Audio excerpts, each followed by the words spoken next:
Good afternoon. I'm calling the continuing ed meeting to order at 12:02.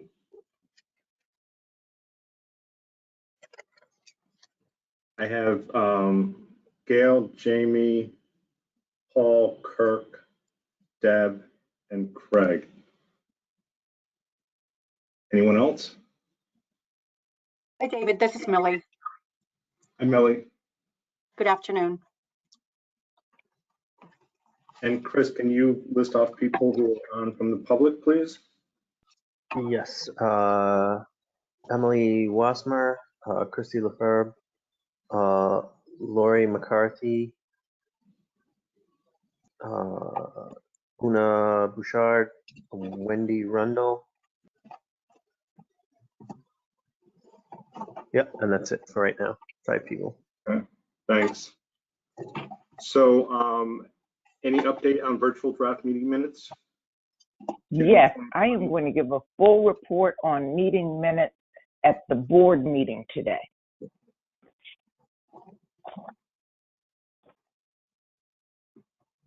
Okay. No old business and new business. 2 things to discuss. The first one is our course reapproval requests for the LSP. Well, I have, sorry, I have some old business, David. Yep. So the website, thanks to Una Bouchard's work, has been updated. So we're going to try and keep things current now that we've got a toehold on everything and it's back in order. So again, I encourage continuing ed providers to take a look at their listings to make sure that the information is complete and correct. And if not, shoot me an email. But all courses up through the last board meeting of April 26th have been added to the course list. So that's complete. And also under old business, the committee asked me to check in with BWSC's continuing ed coordinator, Nancy Fitzpatrick, and I was able to do that. And so I just wanted to give a brief report on our communication. She indicated that, of course, BWSC is working very hard to create some courses subject to the board's approval. It is their plan, according to Nancy Fitzpatrick, to achieve 4 course offerings per year. And they, of course, the pandemic slowed us all down, so they're working on that. But there are intentions to do 4 courses a year. They do have 2 very specific courses that they're working on right now on wetlands and wetlands regs, and also managing contaminated soil. So they're projecting that both of those courses will be ready early fall, September 2022. That was it. Great. Thank you for the info. So the 1 course reapproval request is for the LSPA approved course 1772, which is tomorrow evening. Originally, it was for a course provider, presenter change, but now it's just pretty much the content has changed according to an email today because that presenter won't be attending. I make a motion to approve. Well, everybody hasn't seen that email, David, right? The one that Wendy just sent a few minutes ago. Is that what you're talking about? Yes. If they haven't seen it, they can speak up. Well, they haven't seen it because, go ahead. I haven't. I'm sorry, seen Millie, go. No, Gail, nobody, I will, well, it came in at 11:07 this morning. So I'm going to right now forward it. Millie's received it, but David, you're not on the list. You received it? Yes, I received it. That's why I was discussing it. I don't see Okay, I it. didn't see you. I didn't see you on the list. So, okay, so you should have been included on the list. I'm going to send it to everybody right now, so that they can look at the changes, because they can't approve changes to a course that they haven't seen. So I'm going to send it off right now to everybody, and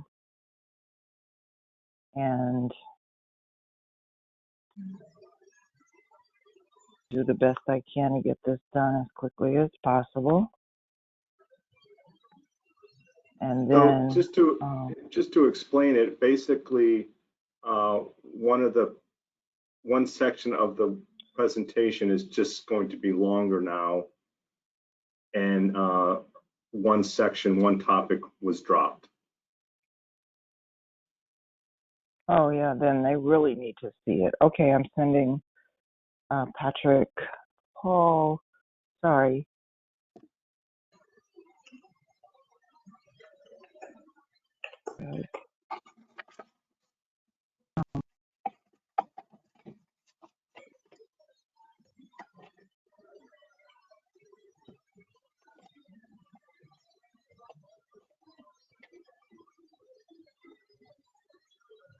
Okay, I think that's the list. Oh, Greg, sorry.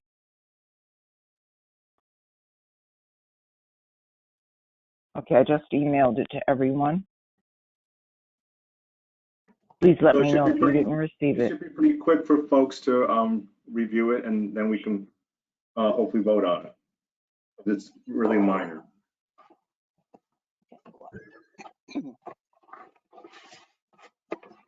You just sent it, Beverly? I'm waiting for it I to show up. sent it to, yes, Yep. I just sent it Got to it. both your email addresses, Gail. Yep, I got it. Thanks. Got 30 seconds to read it. Thanks.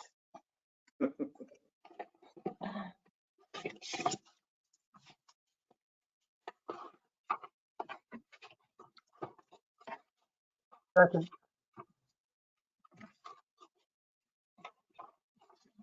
So my motion to approve it has been seconded. I'll just give it another minute. Unless people want to discuss it. Any comments from the public?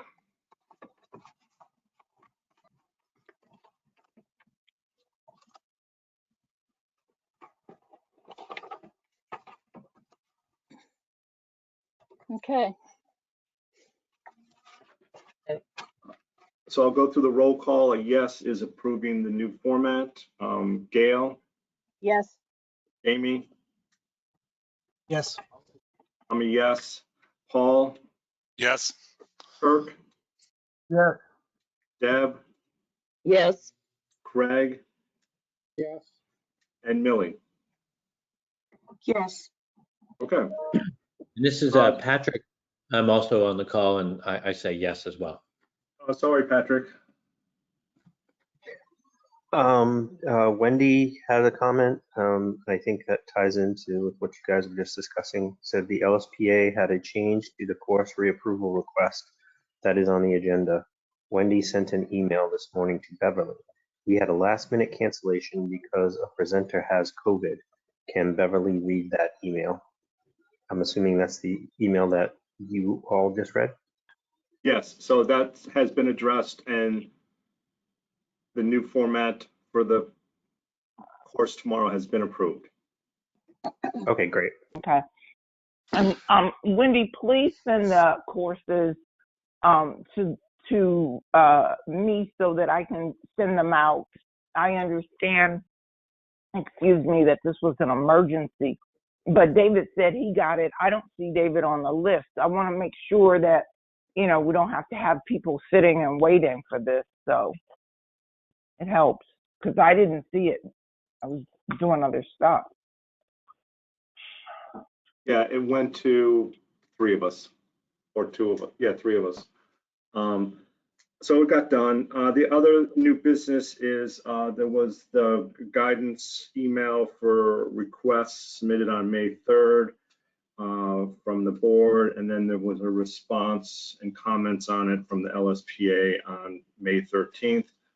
I assume we're not going to discuss it and make corrections in a meeting, but I think it needs to be done sooner than later before we, look at other requests and approve or deny course requests.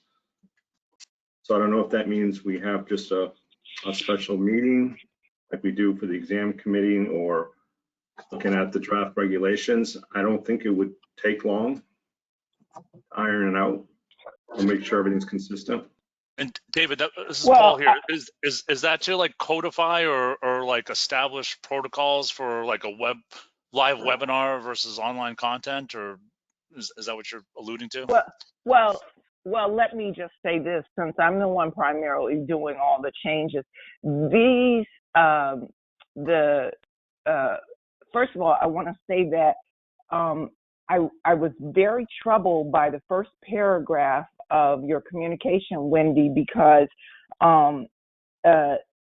it's not vague and nothing could be further from the truth. This is the same set of regulations that the board has been reviewing with respect to 2.09 since probably 2020.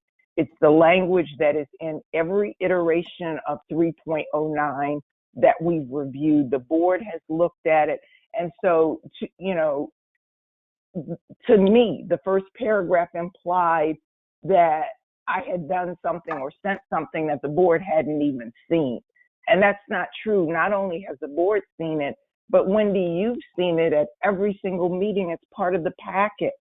I agree with David that if we need to tweak the language, that's fine, but this is not something people have not seen.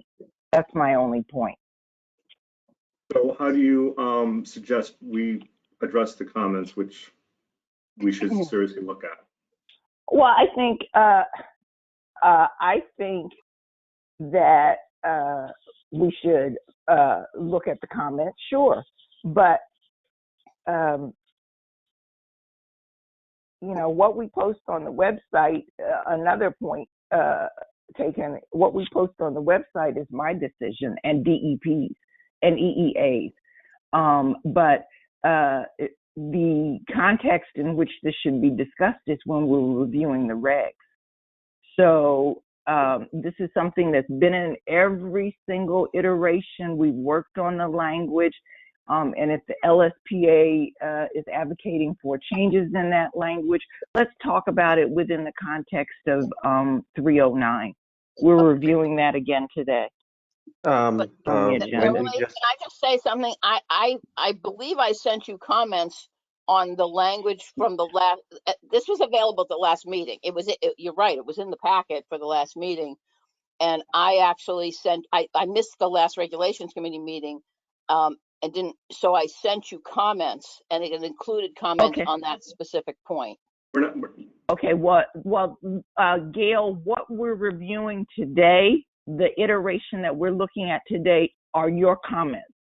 Okay. It's dated March 17th, but the regulations that proposed regulation amendments that were included in the packet are yours, Gail.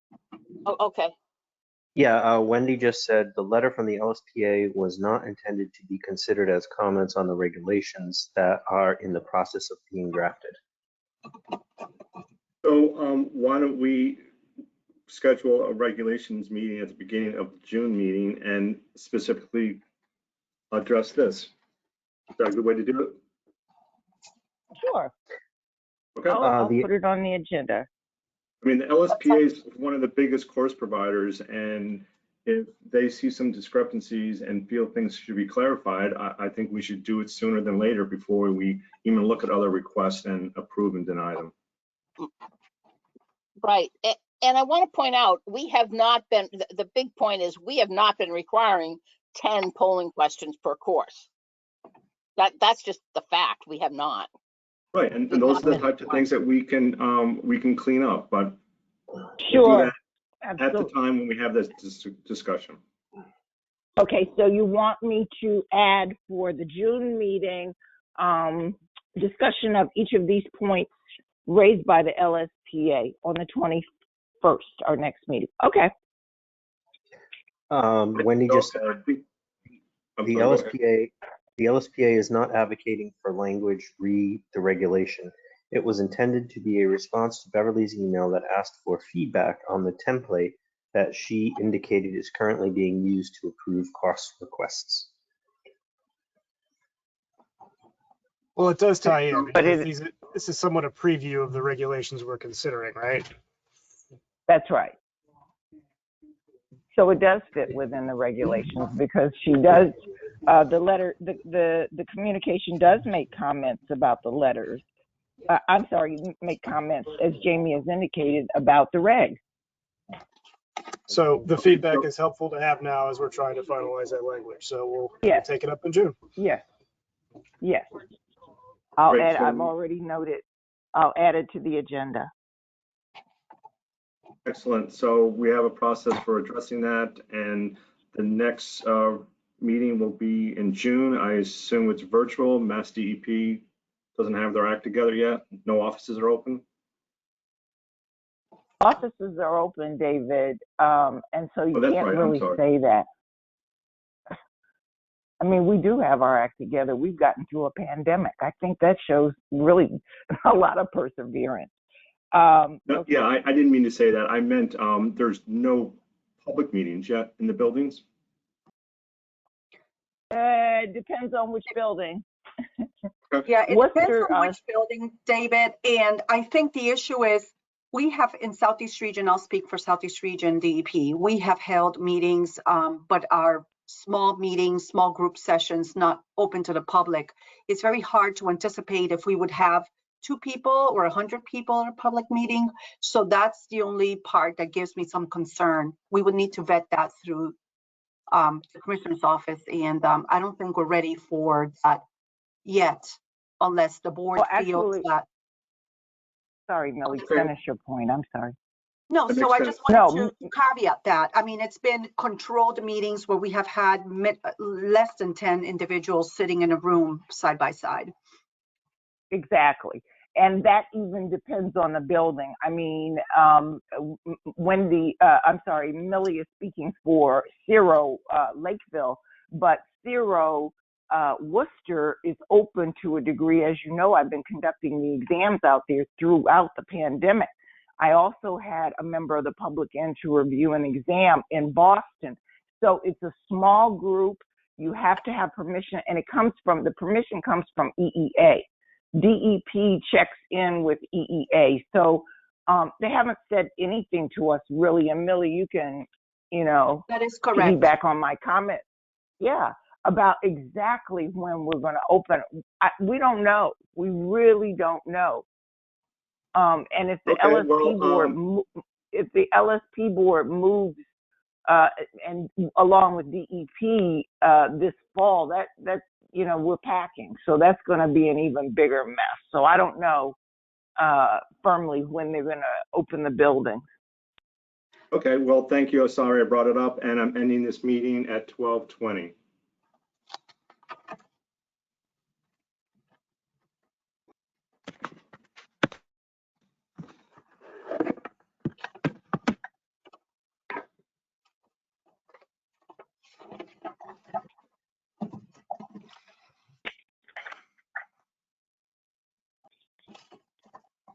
All right, I guess we'll jump right into professional conduct. Call that order 1221. I understand we will have a discussion of the minutes during the regular board meeting. Yeah. Is there any other old business?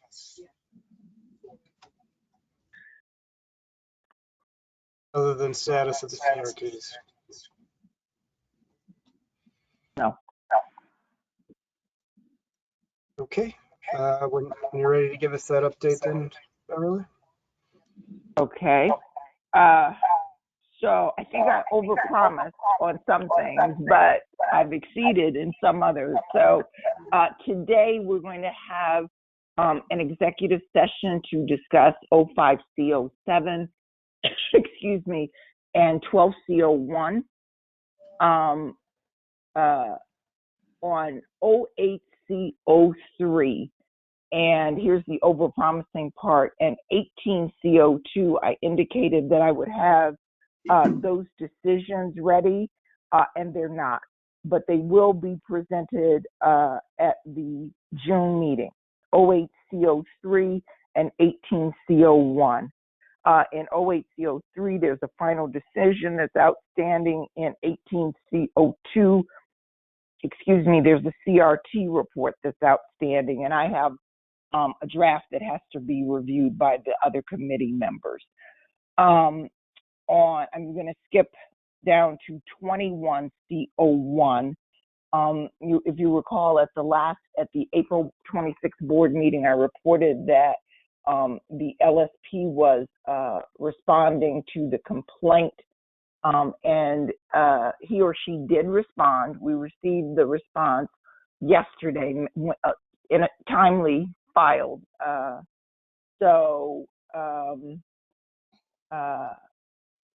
Greg, you volunteered to sit on that CRT. And at last month's meeting, you missed the meeting, but you were appointed to the CRT. So I think it was 21C03. I have to, 01, I'm sorry. I'll check that.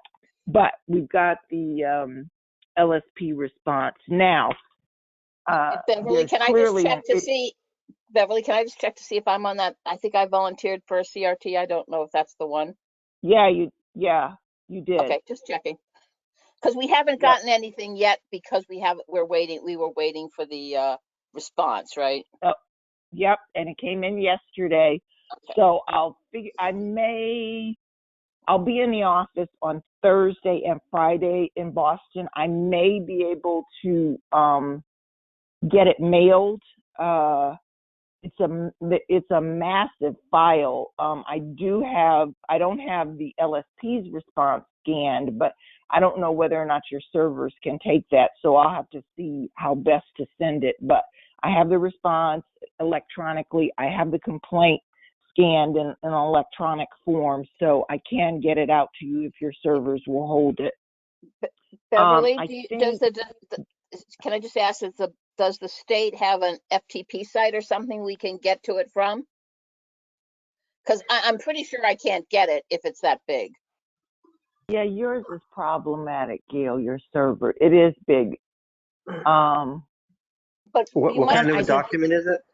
What kind of a document is it? It's it's scanned. It was a Word document. All right. Why, Chris, can you? Well, I might be able to zip it and then email the zip document. Okay. All right. We do have an FTP site, but it's a pain in the butt to use. So if we can compress it and email it directly, that would definitely be the easiest way to go. Okay.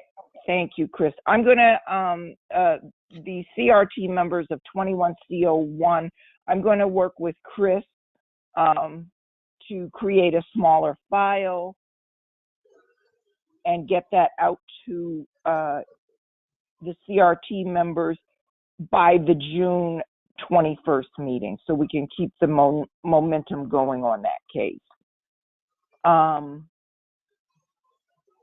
Thank you, Chris and Gail, for that.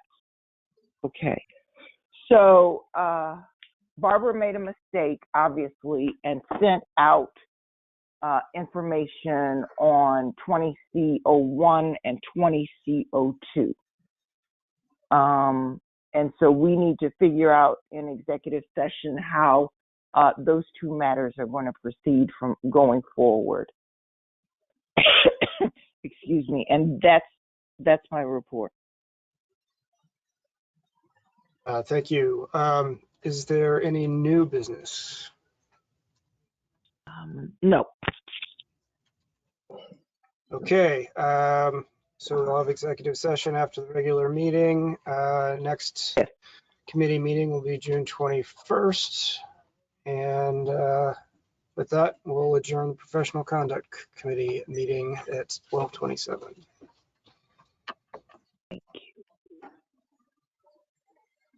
Thank you, Jane.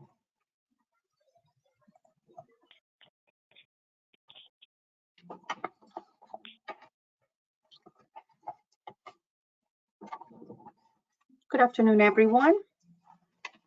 I'd like to welcome everyone to the LSP board meeting, and I'm calling this meeting to order at 12:27 p.m.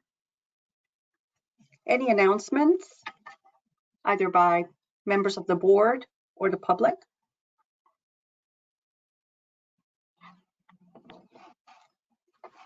If none, we'll move on to the next third item, agenda. Any additions, deletions, or other changes to the agenda?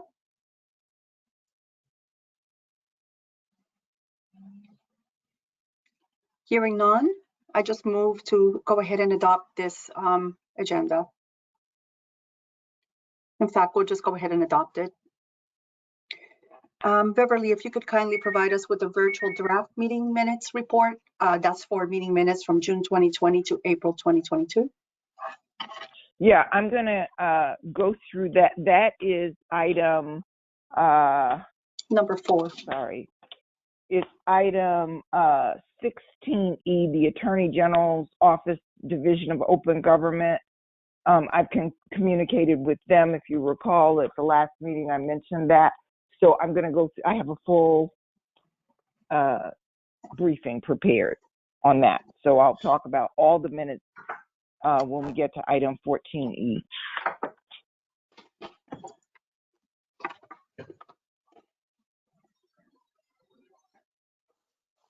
Okay, so we're gonna hear about it more when we get to Oh, item. absolutely.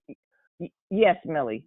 I'm going to talk about everything, all the information I got from the AG's office. I sent, as part of the packet, the AG's office April newsletter.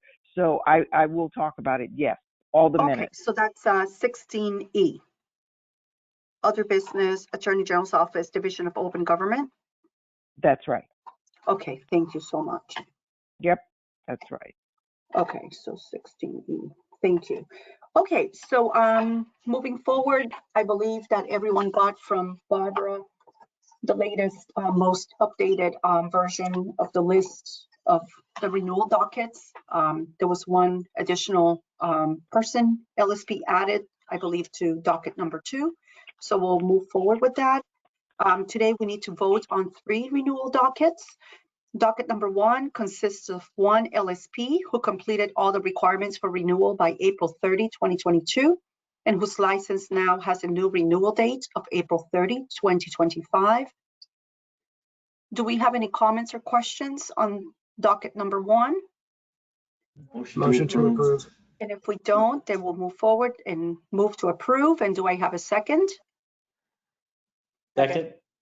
Thank you. So please say yes when I call your name. Gail, Yes. Jamie,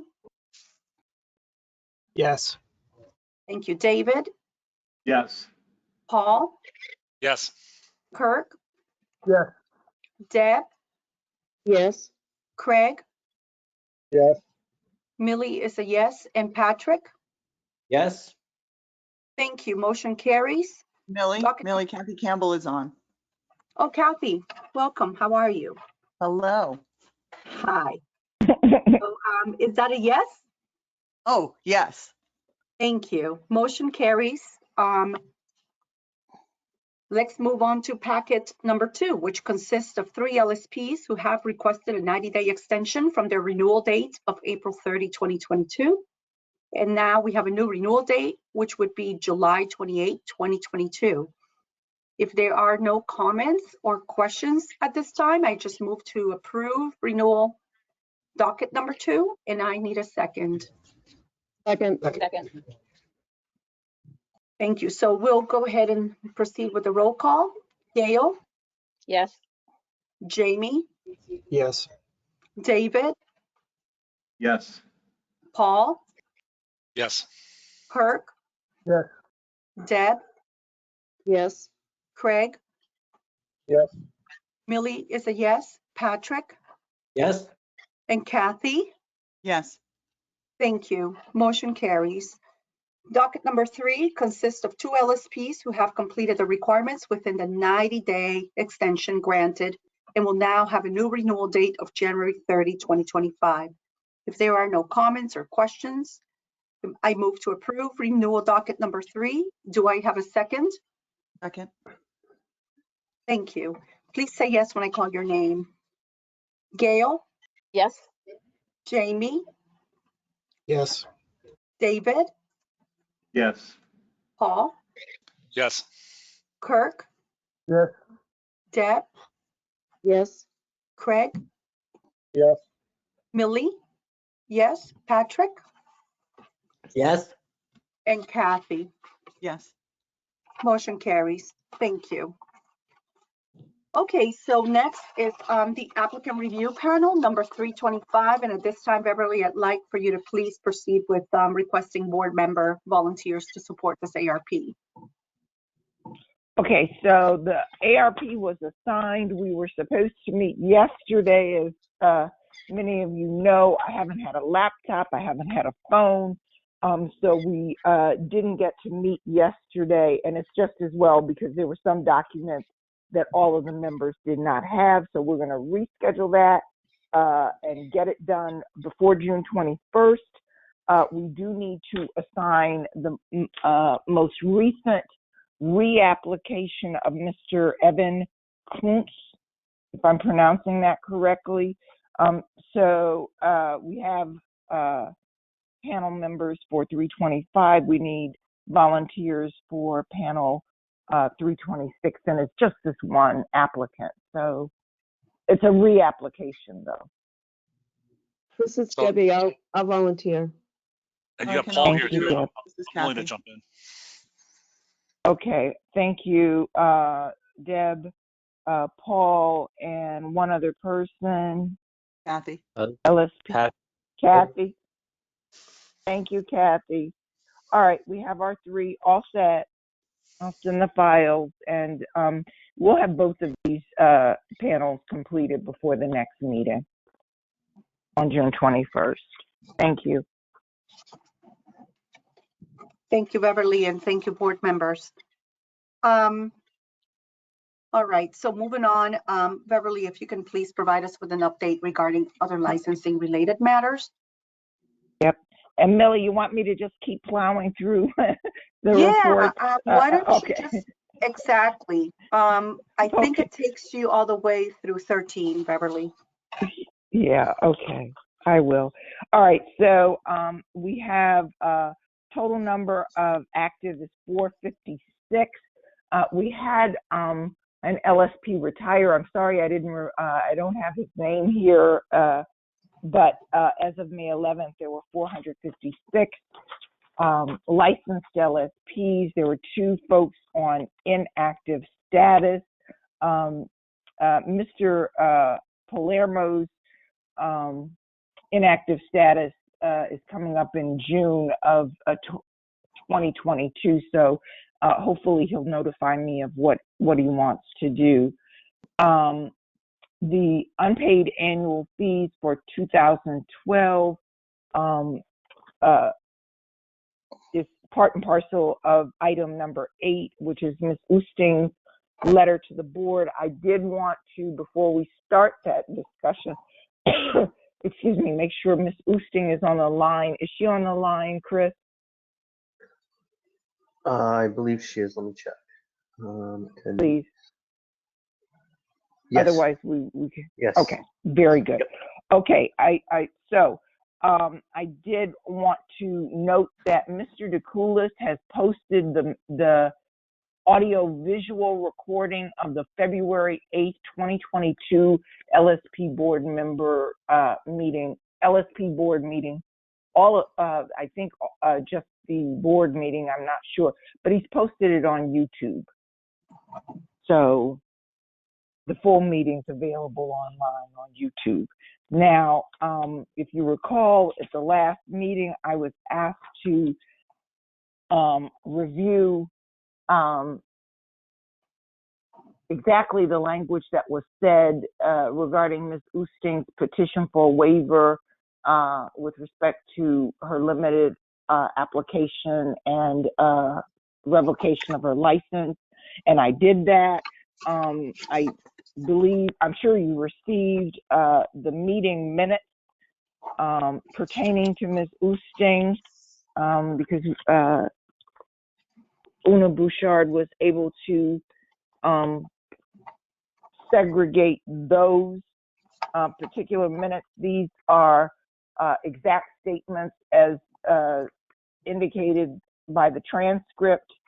And so what we're trying to do in looking at the transcript is figure out the grounds for allowing Ms. Oosting not to sit for the exam and move forward just on our limited application.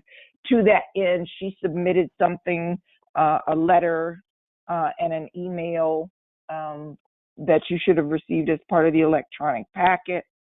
And my only notes are that I took a look at the EEA regulatory impact assessment from 2016. And that guidance, well, that's actually a survey of each of the regs, but it asked about certain questions with respect to changes in regulations and whether it will require the following things: an additional administrative oversight. Will it require creation of additional files or issuing additional reports? Will it conflict or duplicate other regulations? Will it deter or encourage certain actions by the regulatory, the people who are being regulated, or will it require less stringent requirements? And so I think that, again, in determining that good cause exists and how you frame this, you've got to look at what was the intent when the statute was enacted, the regulation was enacted, and how this affects other regs. And I did a quick survey of the other regulations that your ruling affects, and it affects 2.09, of course, because of the annual fee and you're waiving part of it. It affects 2.12 because you have to find good cause for making the ruling that you made. It involves the fee payment structure. It involves 2.11, notice to the public, because Ms. Oosting, as you recall, indicated that she didn't receive notice because she moved, and it was over a year before she changed her address. It affects, more importantly, perhaps most importantly, other similarly situated LSPs, people who lose their license for failure to renew under 3.06. So there are at least two other LSPs who are in the same situation as Ms. Oosting, having to, their license had been revoked and they need to sit for the exam.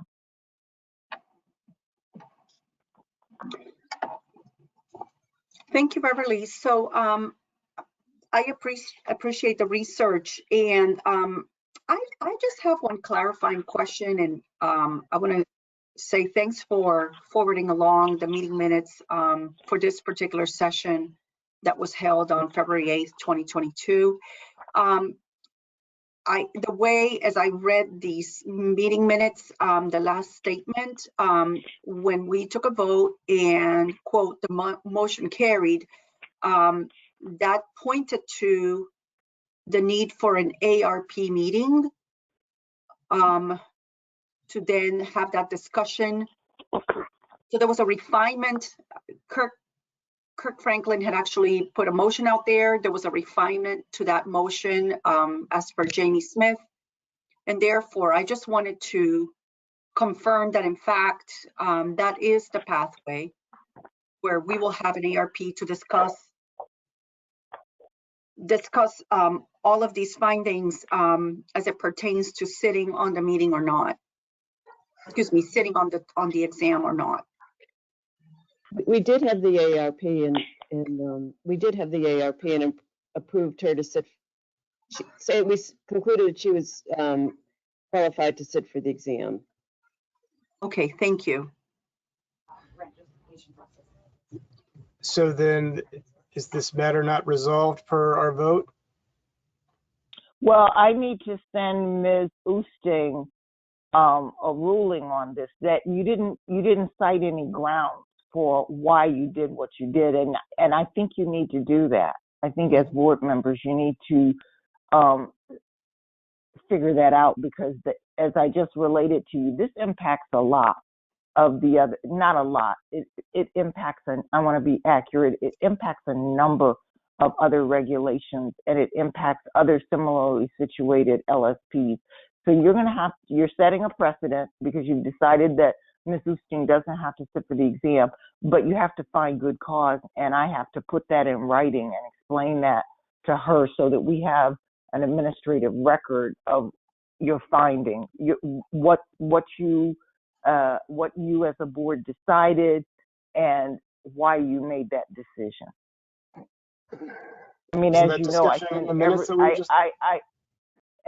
as you know, I send every LSP who brings a petition before the board and a response, and I cite the grounds so that there's an administrative record of exactly what took place with respect to that particular petition. So we have precedent established. And Jamie, I think you were. I was just saying, wasn't the reasoning and discussion right there in the minutes that we were just discussing?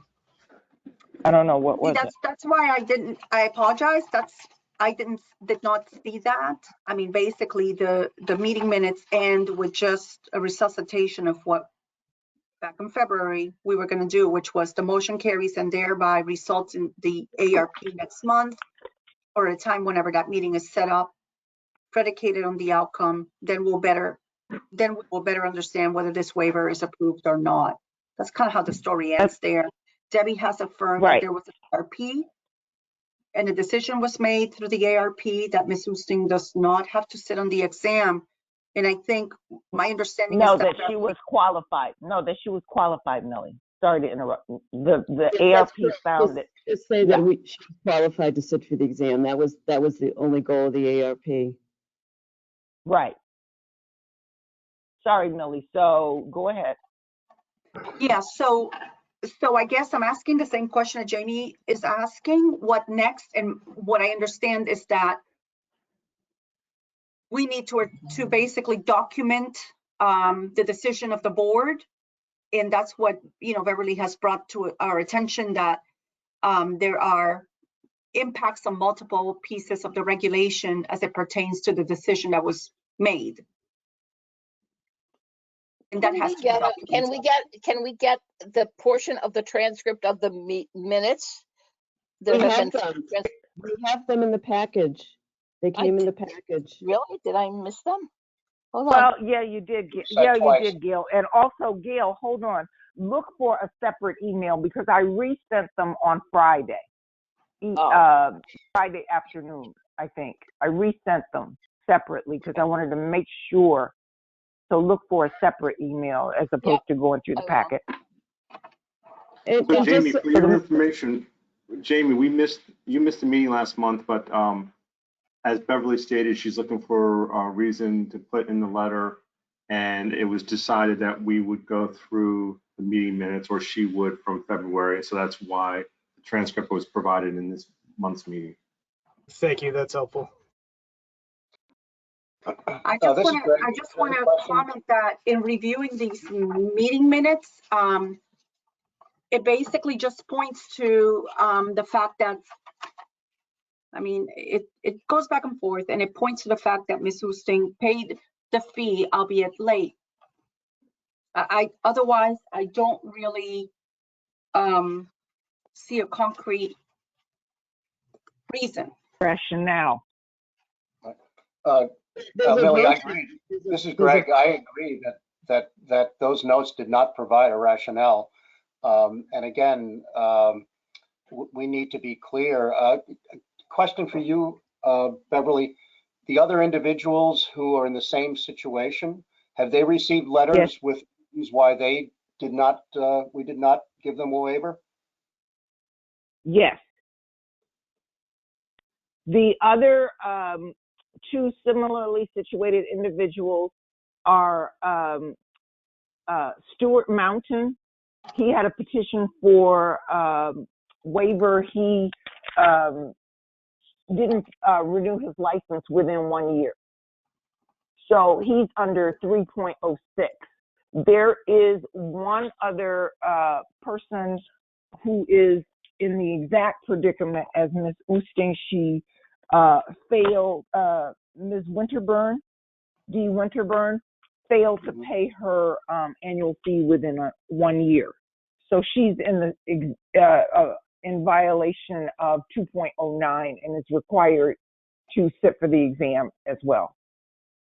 The license was revoked as well. They've been notified and they were different, and those are a done deal. Well, I think that's the issue, David. Why are they different?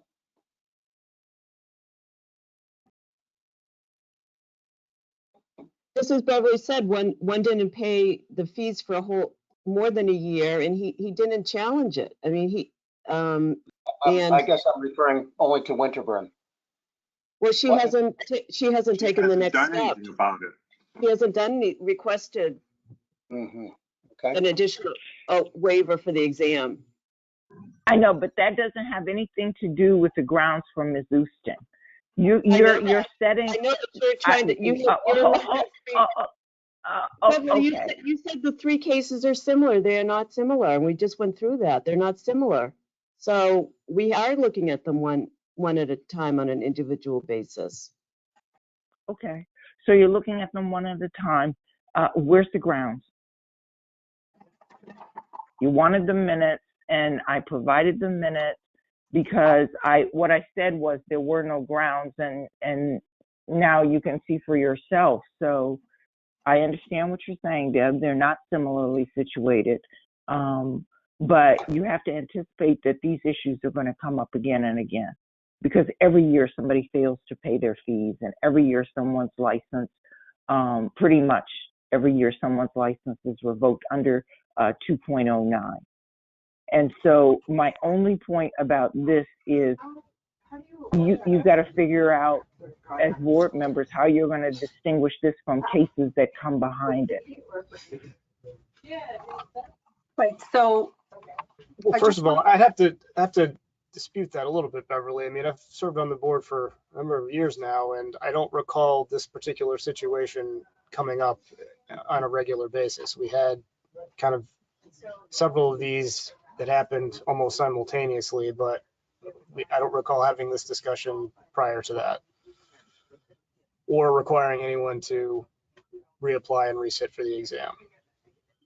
Okay. Well, that still brings us back to where we are right now. And as Deb said, we're evaluating this on a case by case basis. And so whether or not Ms. Winterburn and Mr. Mountain are not similarly situated doesn't obviate the fact that you need grounds for this motion that you carried with respect to Ms. Oosting. So can Deb And someone...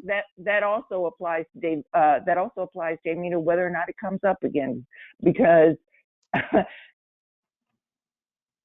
you have to anticipate that it will come up, and even if it doesn't come up ever again, you want to make sure that you have grounded your decision in the facts of the case, or established some rationale for why you voted as you did. Because what 2.12 requires is a statement of good cause.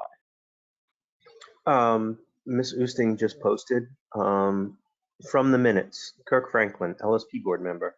Yeah, I don't think that's why that regulation was written. It was written for egregious causes. I don't think that there is any harm to health or the environment by her not paying on time, and I don't think that constitutes someone to retake the exam. So I motion to accept the waiver.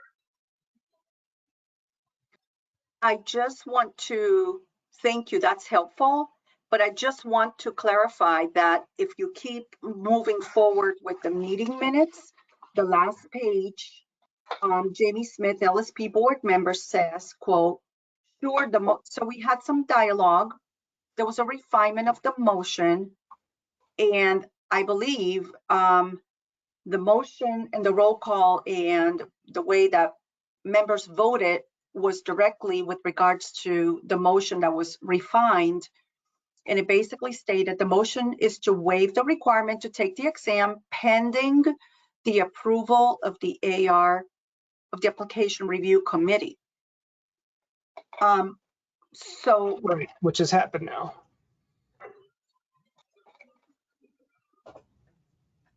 right. So if then it was decided that Ms. Houston was qualified to sit on the exam. That's what Deb expressed. So what is the next step? I mean, I'm just trying to. We had asked. Because the other to thing is volunteer. Ms. Oosting's license, there's a revocation on her license. So you know, that is supposed to be posted on the website. And now you've rescinded the revocation, or I don't know the status of Ms. Oosting, and I sympathize with her on this point, is in limbo. Because what you said is she doesn't have to sit for the exam, but that doesn't cure all the rest of the stuff about whether or not it's in conflict with returning her funding, her payment rather, for her late payment after the year for her annual fee, because for that year her license was revoked. And so it also impacts whether or not that information is available publicly, that her license was revoked, and now is her license being reinstated? I mean, and also what are the grounds for this? What's the good cause for doing this? And I'm not saying don't do it or do it. I'm just saying give me something that I can put in writing and forward to Ms. Oosting and resolve all these other complicated issues about her license status. Right. Well, that was the same. Go ahead. That was the same request basically from last month, and it sounds like Beverly's not going to draft any rationale. And is there a volunteer who wants to draft No, the rationale? That's not what I said, David. David, that's not what I said. She's looking to the board members to provide her with the rationale so that she can draft and send out a response. So that there was a motion on the floor. That's what I said. Voted. Excuse me? That's exactly what I just said. Well, she's not refusing to do it, is my point. So can we just attempt to resolve? Basically, we as board members requested the meeting minutes. We got the meeting minutes. She's asking for guidance to show her where is the substantive portion that points to why we are moving forward with deciding that Ms. Oosting does not need to sit on the exam. And I heard Ms. Oosting basically point to what Kirk Franklin noted, which is that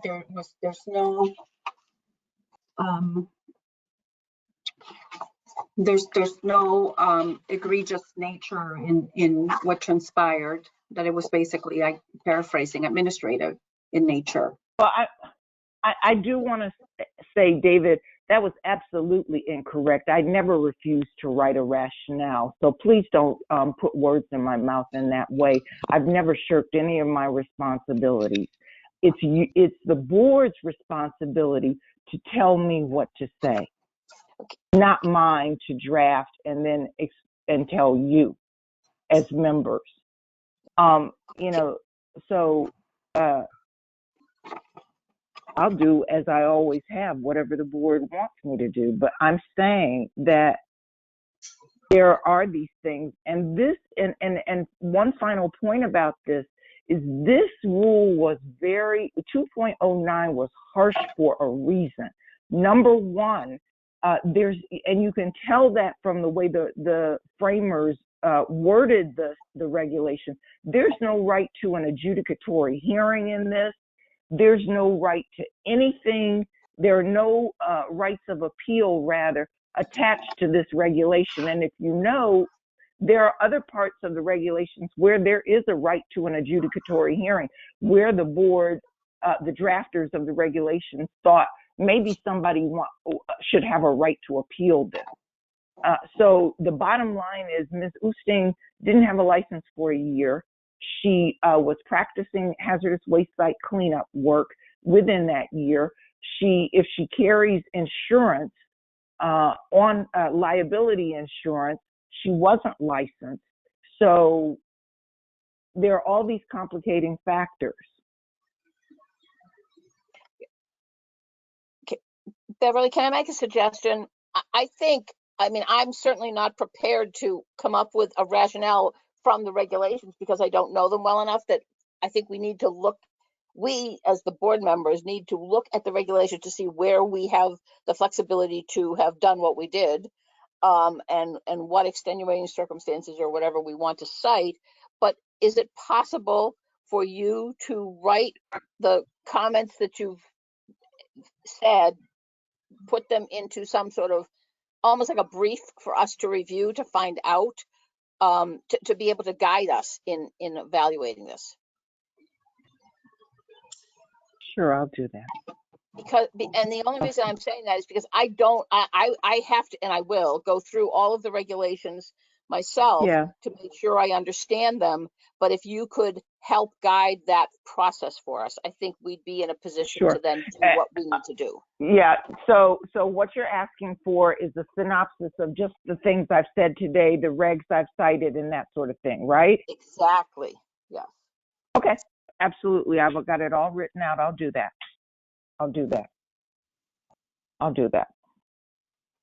Thank you. Notwithstanding that, and thank you for suggesting that. I really appreciate that, Gail. In the meantime, you're going to reinstate this lady's license? Excuse me? The license is reinstated? License renewal period. Is that what you said, Kirk? The lady's license is reinstated. Well, that's what I'm trying to understand. I mean, is this, process?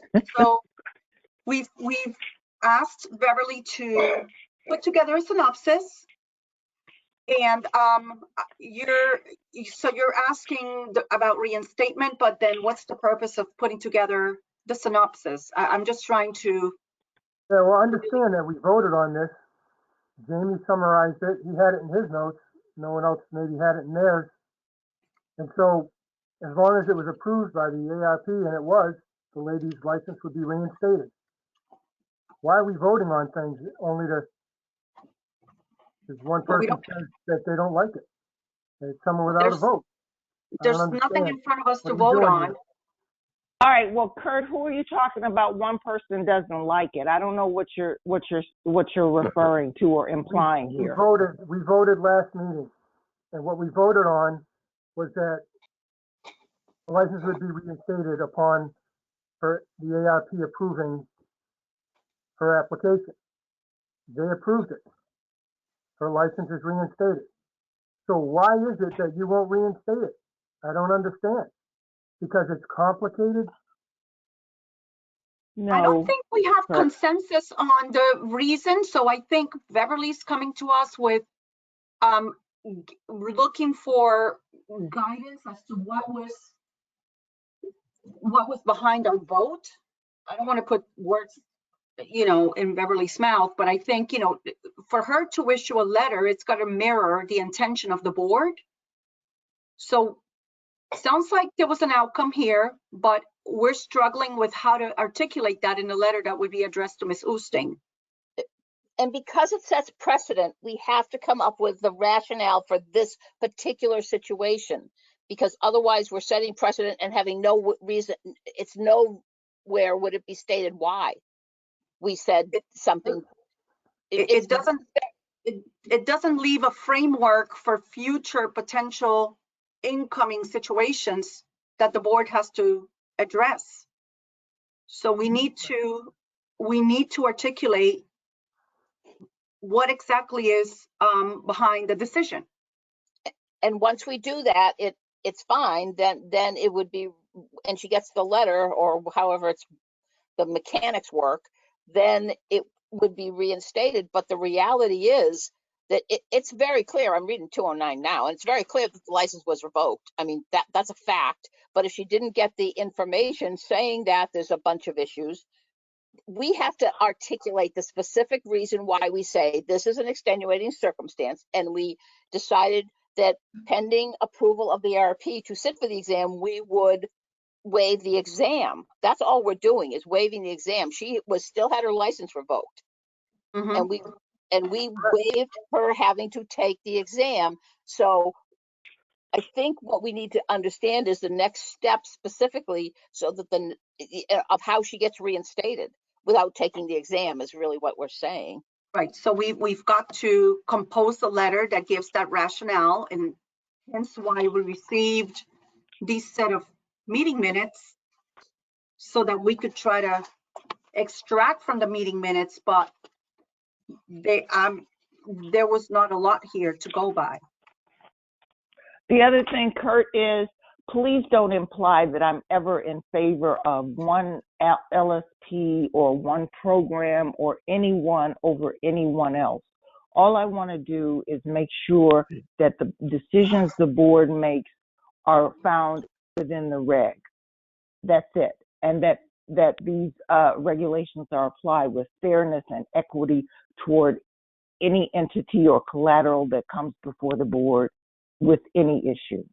That's not what this is. This is a petition for a waiver from the provisions of the regs. I'm talking to Kurt about him implying that one person doesn't like it. I'm making the assumption that he was referring to me. So that's the comment I'm addressing, Jamie. So this is Greg. I would like to see us not spend more time on this now. And I would hope we don't spend a lot of time on this at the next meeting. What I would suggest is that a small group subcommittee of some sort work with Beverly to come up with this letter and not have us do this as a group again. I think there's plenty of information that's been generated in our conversations. With a little bit of effort, we can put a letter together that meets the intent of the board. And well, the other part, go ahead, Greg. I'm sorry. Finish your thought. Thank you. I think that's I want to say I do want to say that Ms. Oosting should be able to comment. So I don't know about. I mean, we certainly can meet as a committee, but I think that Ms. Oosting should be part of the discussion, which is why we're doing this in a public meeting, so that she can participate. Has provided her input a number of times, and she's been very clear as the reasons why she thinks she's due a waiver. And I'm not disagreeing with it. I'm just saying that we now need to reflect that our decision, which in some parts is adopting her the reasons that she gave. Right, and then presenting it to the board as a whole, right, Greg? I mean, that's what I gather you're trying to say is that group will come up with a rationale based on the minutes, based on everything else. Come up with, here's the rationale. This is what would go in the letter, stating the rationale for our agreeing that she doesn't have to sit for the exam and her license would be reinstated once she was approved by the ARP. Correct. I'm just saying that we shouldn't be doing this as a group every time because I mean, everybody has the ability to weigh in, but I think we've all weighed in a number of times, and we simply now have to have somebody put this together. You want Beverly do it by herself? That's fine. I would think that having at least one other board member just to finish it off, and then we can then look at it and vote on it. Wendy just said suggestion. Try writing out an explanation in the letter as you would if you were rewriting the appropriate regulation, including administrative mistake, not endangering public health, extenuating circumstances, overly harsh punishment for mistake, etc., etc. Well, So that's not my job. What I'm going to put together for the board is exactly what was requested of me, and that is my reading of the regulations, and I'll ground that any statements I make within the regulations and present it to the board. It's not my job to interpret what the board said. If you review any and all of the letters and communications that I've drafted regarding petitions of waiver, whether they were approved or denied, I say the board decided this, and I give a detailed explanation of the evidence that the board reviewed when it looked at, when it evaluated the petition, and I say it was denied because there was a lack of good cause for this reason, that reason, or the other reason. If it was approved, I say the board approved your petition for a waiver for this reason. It found good cause. that sounds great, Beverly. So why don't we just agree that we will work together and develop language that will go as a formal letter from the board to Ms. Lusting. So Millie, does that mean you would be the person from the board working with Beverly? yes, Good, thank you. I'm happy to participate as well. No, I think we need to keep it, just have Millie do it with Beverly. You still I have agree. review rights. Millie's the and chair that of the will be board. It's the shared, that will be perfect shared solution. with all the board members. Ms. Oosting just stated, this is the third meeting that my matter is being discussed over the course of several months. When can I expect to receive a letter that reinstates my license? You have voted to approve the waiver on February 8th, 2022. My petition dated January 5th, 2022 has a lot of information that would be helpful for those who need more supporting information. Actually, it doesn't. It shows that she clearly violated 2.09 by not renewing her license. I mean, Ms. Oosting has submitted, as Mr. McBride has indicated, a number of submissions, all of which indicated that she violated, that the finding was that she received or should have received her annual fee invoices. And she didn't because she changed her address. This is an issue that Ms. Oosting created. Now the board voted to allow her to not sit for the exam. And so I'm going to put together what the board has asked me to do, and I'll work with Millie on that. But everything that Ms. Oosting has submitted indicated that the facts of the matter are that she changed her job. It was over a year. She never notified the board. Her old job received those notices. And those are the facts. Can I make a point of? Is reinstating her license simply turning her on an EDEP separate from the letter, or is it they go hand in hand? Well, I don't do anything in EDP without approval from the board. I mean, that's just the way DEP operates, but yeah, Right. The waiver's been approved and the ARP has been approved. So Yeah, we Ms. will Oosting, move as fast as possible. We've got to honor our request to Beverly. So let's just, I will in good faith assist and put this on my priority list. And we're trying to at least ensure that there's enough information on the record, both to protect the board as well as also provide clarity and transparency, which Ms. Oosting deserves. Can I just make one comment that I just realized as we were talking about this? we're talking about reinstating a license. I'm not sure that happens when it's revoked. I think it might be a new can you check into the regulations related to that? Whether once the license is revoked and you get it back, get a license back, is it the same license? Because revocation is different than suspension. You reinstate a suspended license, but do you reinstate a revoked license? Because her license was revoked, consistent with 209.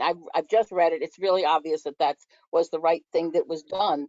So I'm not sure it's reinstated. I think it's a new license. It's relicensing. It's relicensing, but I do think it's different. It is not a reinstatement once you've been had a license. No, it's not. All right, I'll research that. Thank you, Gail. Yep.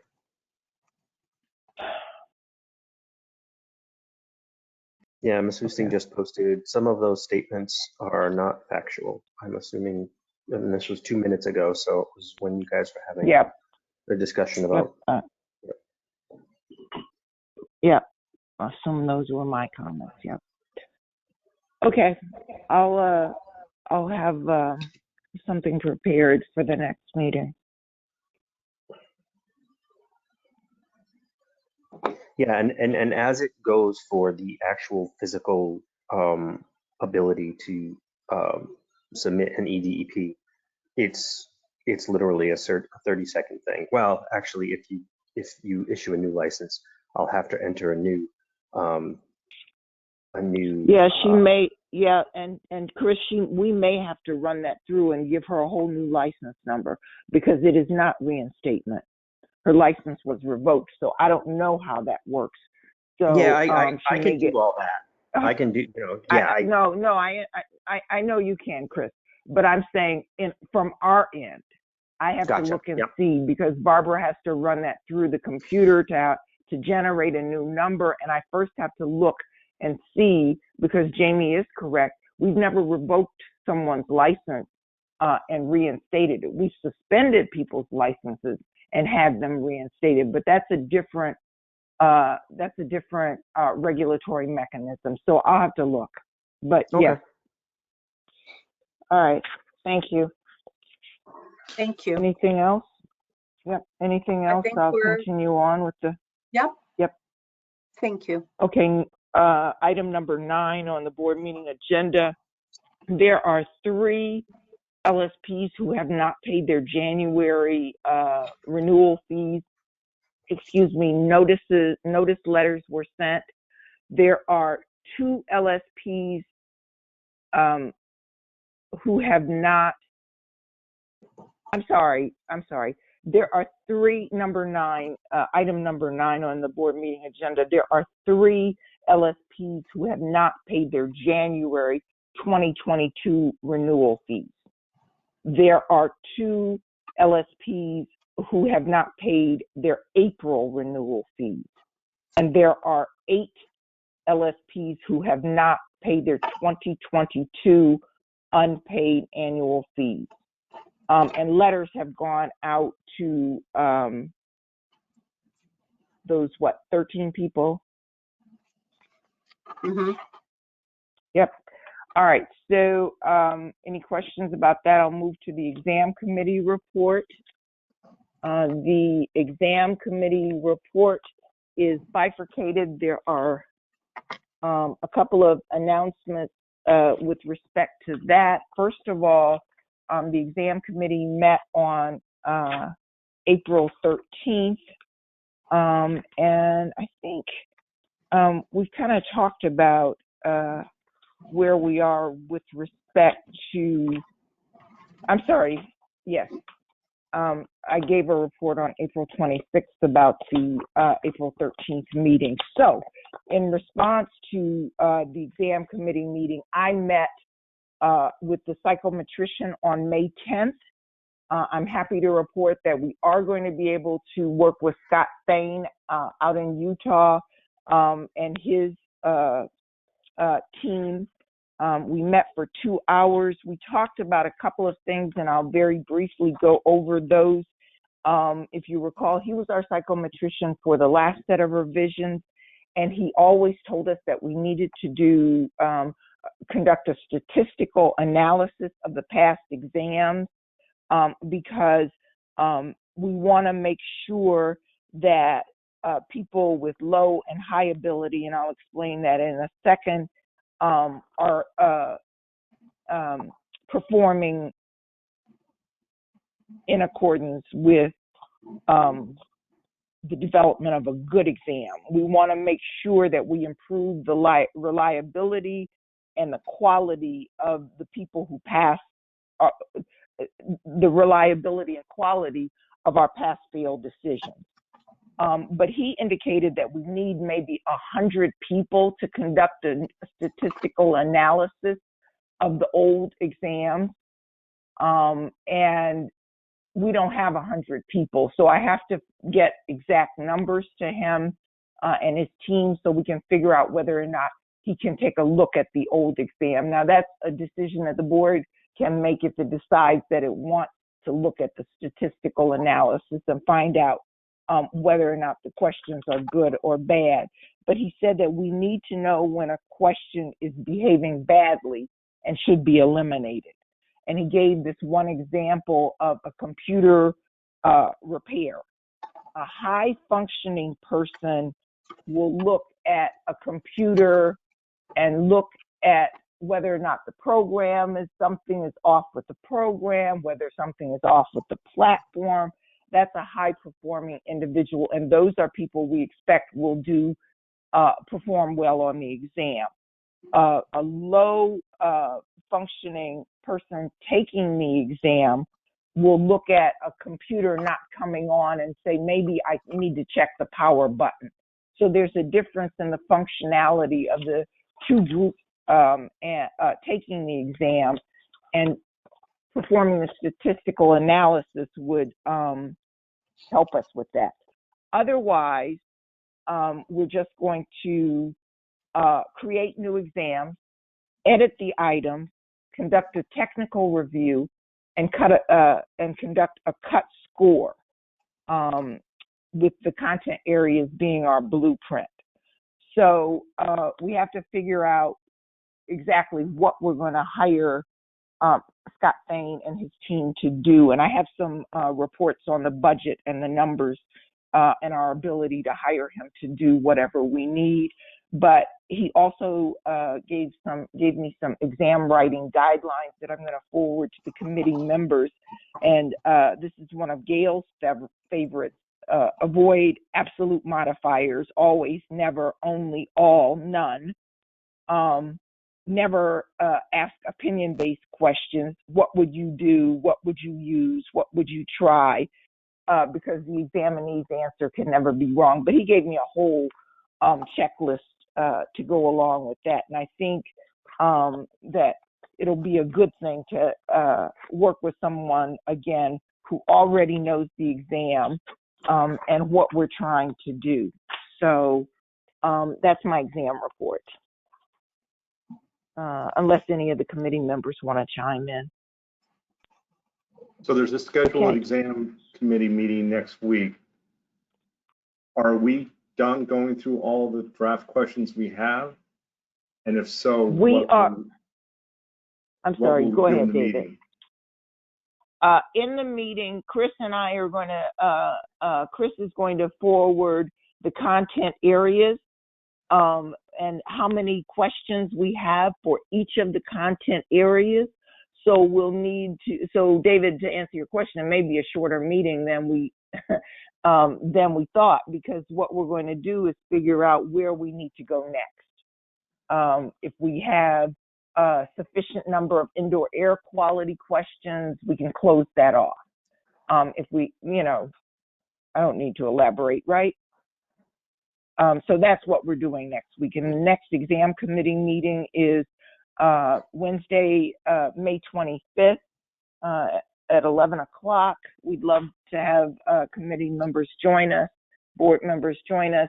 We'll send out an invitation. Chris will send out an invitation. Can I also ask, Chris, is it possible to have the statistics for each of the questions we have available then to go over? Because we're not If going I to have had, 100, but If I had a month to work on it, sure. Oh, okay. I That's a just lot didn't of know how work. long I What wasn't sure kind how of long it takes to pull that off. what kind of statistics are you looking for, Well, no, Gail? but the way we've looked at it before, we've looked at, here's the question, here's how many answers got, how many people got A. The right answer is D. How many people answered A? Oh no, That that would stuff. take that's a special order. Right, but that's So what we have to so look at, is what I'm saying. That's the stuff we that have to takes look yeah, Yeah, but that takes a lot of time for Chris, and we'll talk about that during the meeting. at. Okay, that's yeah, So go yeah, I ahead. can do it. I can do it. It's just, yeah, exactly. If I can't do it It's for really Wednesday, time consuming. but No, I can no. definitely do it when we do, when we need to do a statistical analysis of everything. I can pull all those numbers okay. together. So Yeah. yes. Because that's kind Yeah. of what he's talking about with how the good performers do. And if we have a question that the good performers did badly on, we have to look at that. That's what he's talking about. Right. But even more broadly than that, Gail, he was talking about how many people have passed and failed, and then Yeah. looking at the specific questions, right? But Right, that's what I mean, yeah.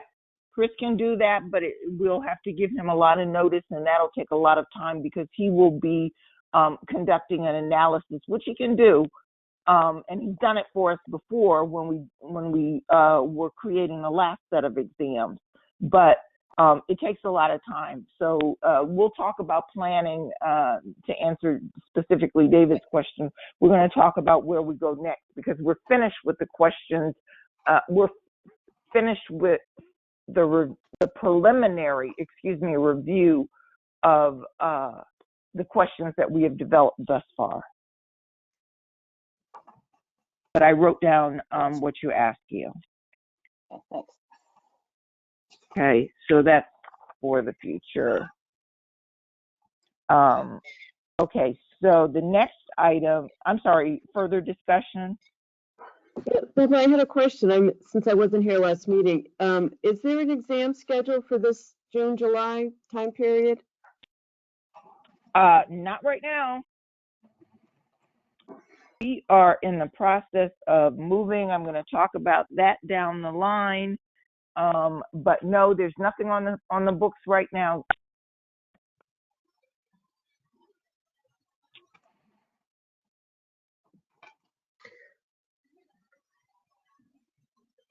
Other questions, or can I move to item 12?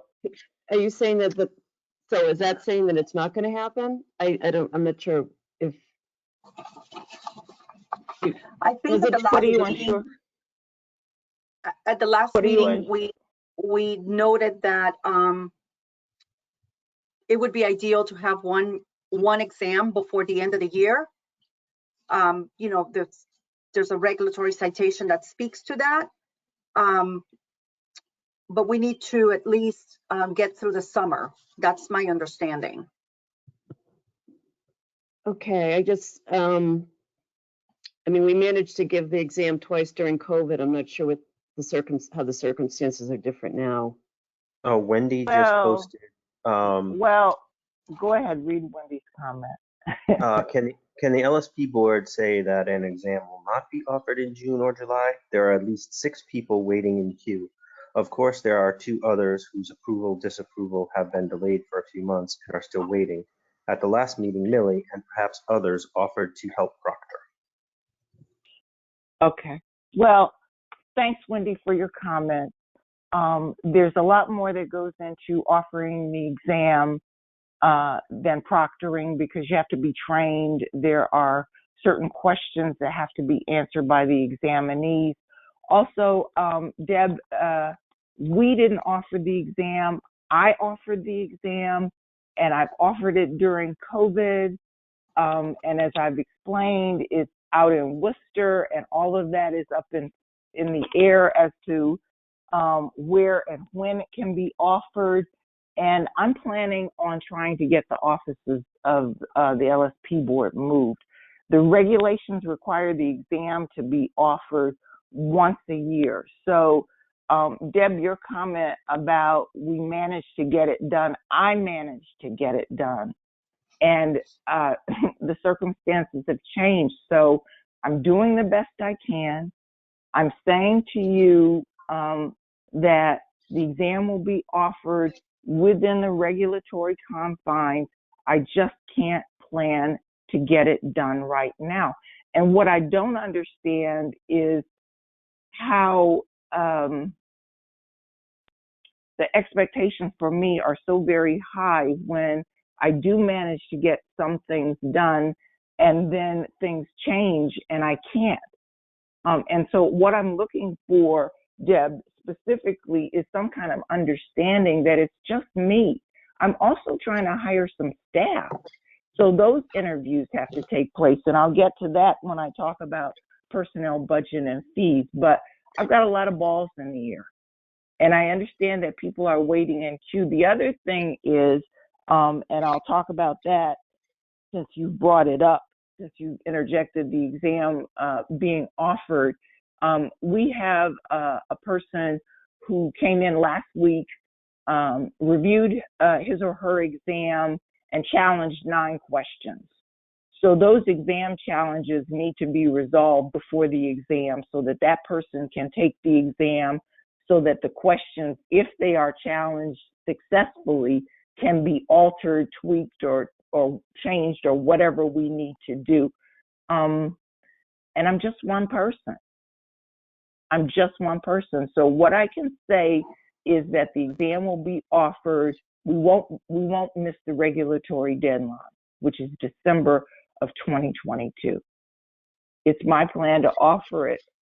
I just can't say when the office is going to move, when I'm going to have staff, and how it's going to be done. Thank you, Beverly. That's consistent with the discussion last week. Thank you, Beverly. You're welcome. Okay, so Beverly, would you like to add anything else with regards to the LSP exam challenge, or do you want to move forward and I can just move forward with continuing education? I think we can move forward again. The applicant, the only thing I can add is that the applicant was 1 point away from passing. And so he or she did challenge 9 questions with the hope that maybe one of them will do the trick. But I have to prepare those exam challenges and submit them to our technical expert.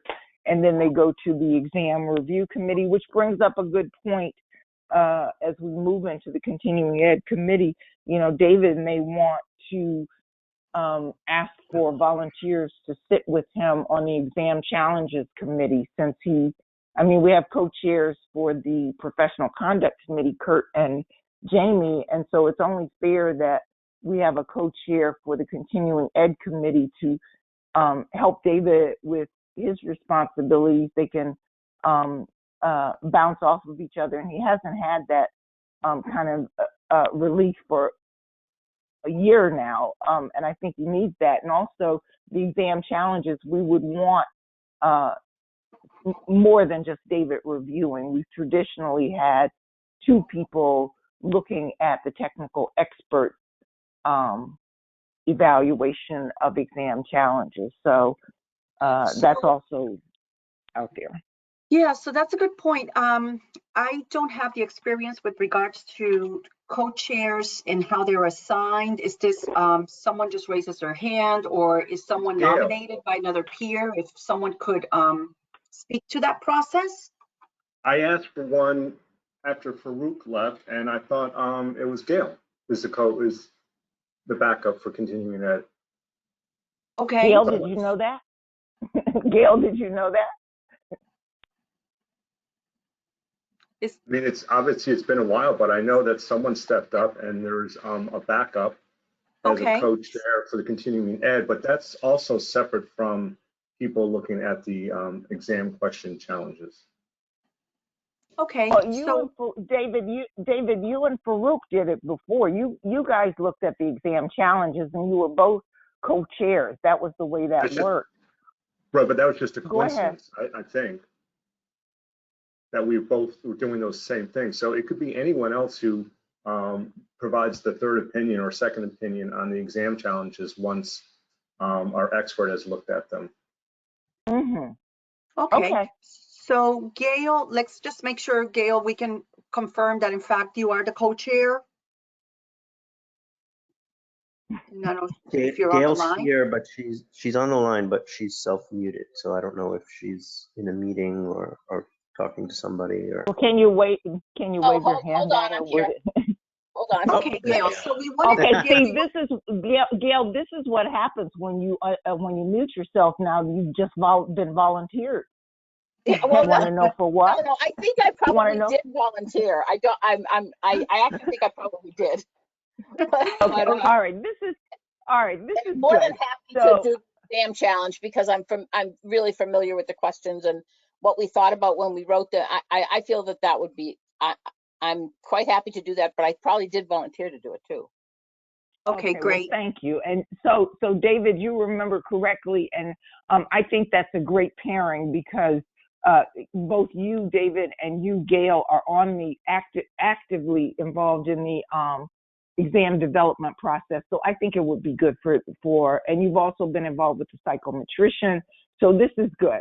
All right. So we've got a co-chair and we've got someone to look at the exam challenges. I just have to get those typed up and sent off to our technical expert. And I'll have that done by the next meeting, June 21st. We have a couple of comments. William Mitchell just said the board administers the exam every 6 to 8 weeks on fixed dates, depending on demand. And this is from the instructions for the application to qualify for examination. And I know since 2008, I've been administering the LSP exam, and we've never done it that often since 2008. No, we've never done. I've been here for 10 years. And we've never done it that often. We've only done it twice a year, in the best of years. And I managed to get it done in 2021 twice during COVID. So that was a real accomplishment. So, Mr. Mitchell, I appreciate what you're saying, but we've only in the past 10 years we've only done it twice a year. Yeah, can we just go back and check whatever he's citing, and if it's still stated that way, to change it? Yeah, he said that's from instructions on the application to qualify for examination. So it's probably written somewhere on the website. Yep, I'll check that out. But the other thing is, you have to remember, Mr. Mitchell, that at that time I'm the only staff person. I'm the only staff person proctoring the exam, administering the exam, and all of that. So when the exam was offered more often, there were at least 3 or 4 staff people, as opposed to just one. Well, when we just for illumination, when we were testing the testing software for the LSP exam, I had 7 testing accounts. 1 was mine, and 6 others were for LSP board members. So there were 6 different people that were working on the exam that were on the LSP board. And I still have the accounts set up, so I know exactly who they were because I set all that stuff up. But Wendy Rundle just posted the LSPA thinks it presents the LSP board in a bad light when ED says I offered the exam and that it was not we, the LSP board, especially after the ED said earlier that she does what the board asks. Okay, well, Wendy, would you please use my name instead of calling me the ED? Wow, that's really impersonal. I don't have a comment other than that. Just use my name, please.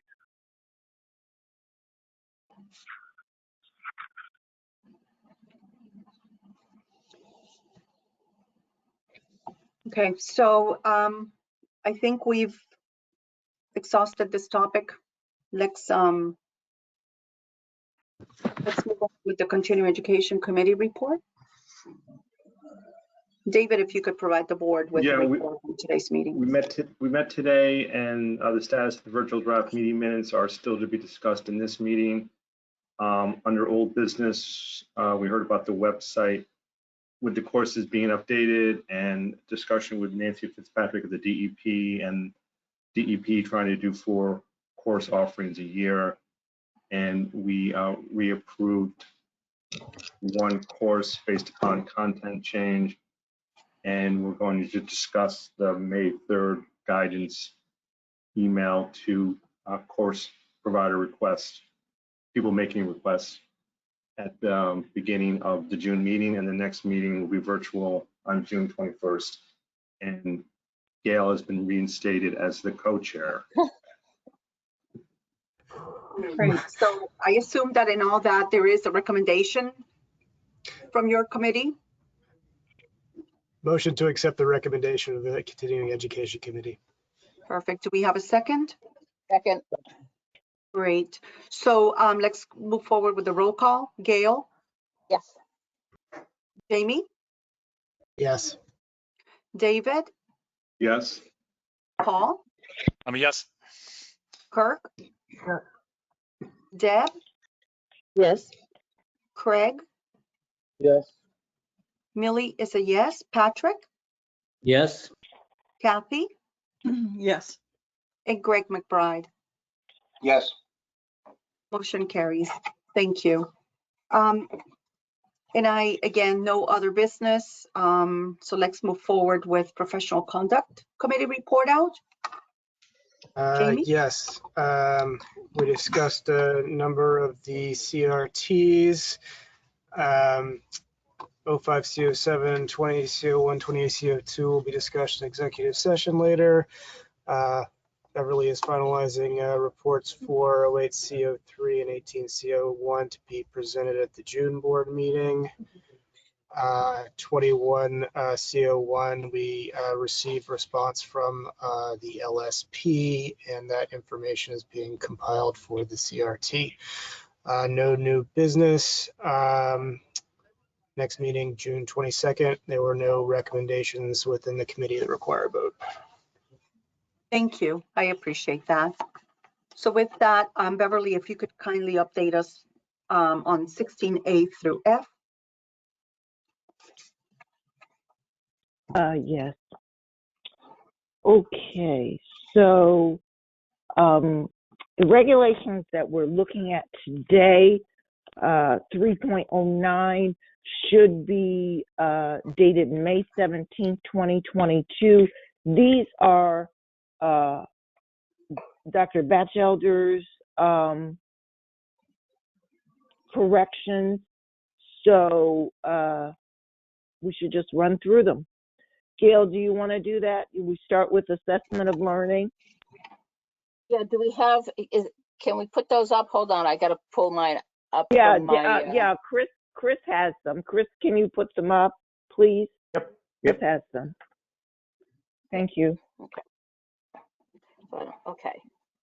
So actually, most of these are just hyphenations, so we can keep going till we Okay. get to the actual comment. Well, actually, just tell me what you're approving. An assessment of learning, criteria based. Yeah, that's what I'm trying to Yeah, get to where it is, so I remember. Okay. If he could just get it up to where, I may not be able to read what I said, so I may have to pull up my own. Let Okay, me just because get them. if you can just Yeah. go through them. If they're wordsmith things, we can just go through them Yeah. quickly. I can Well, just yeah, check that's why them I off. said, let me just get them up. Okay. I think they were from, I had them from the previous You board sent meeting. them to me. You sent them to me on April 27th.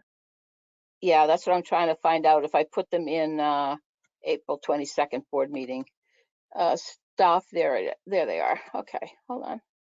They should come up momentarily so I can read them.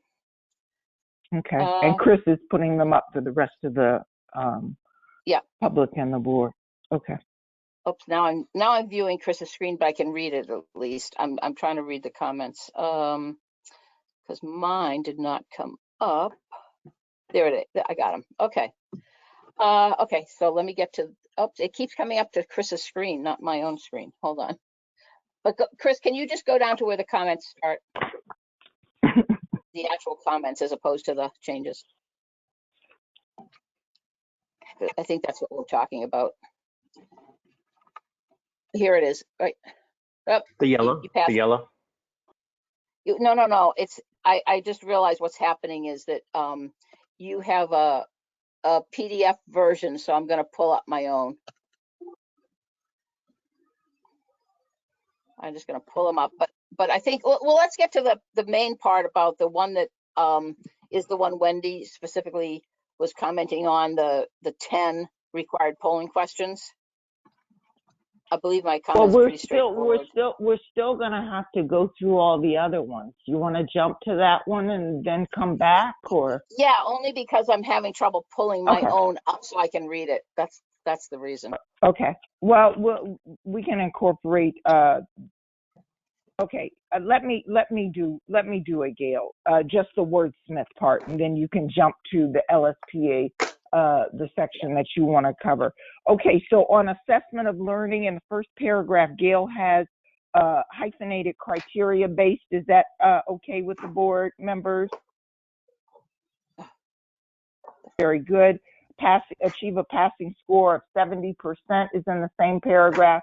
Is that okay with the board? Yeah, I think we all agreed to that last time. It in person is hyphenated throughout. Is that okay with the board? I'll accept that. Is pre-recorded is listed under on demand. Is that okay with the board? Very good. Board approved is hyphenated throughout. Is that section okay with the board members? There's also an issue of the reason I did that is because sometimes it's capitalized with the board approved with the A capitalized, and sometimes it's not. So I don't care which one we do. It needs to be consistent and truly consistent the way it's supposed to be, depending on whose book you read. The second word in the hyphenation is not capitalized, but that's debatable. It just has to be consistent, is my point. Okay, I'll make it consistent. Board approved is approved throughout. Millie, was that you about to speak? I'm sorry. Yeah, I was gonna say that it should not be capitalized, the word approved. Okay, so big B, little a, is that the way you want it? Yes. Yes. Yes, and that is the way I think it should be too. That is also how I feel. Big B, little a. I'll make those corrections throughout. That brings us through section 2. That brings us through section 4. And now, Gail, you can pick up. Yep.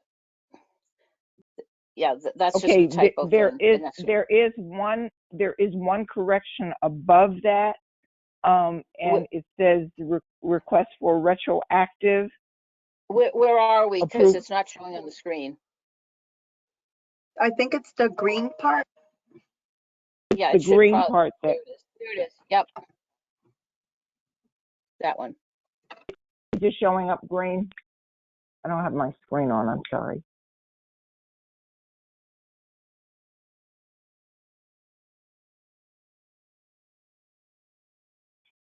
I think that's just to clarify that that's the intent, because the comment says Chris, can you open up the comment?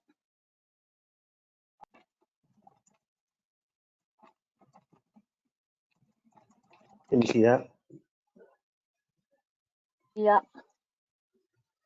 Yeah. In other words, I think that what we've said in the past is that if the request is received by the board after the course has been presented, such requests are disfavored.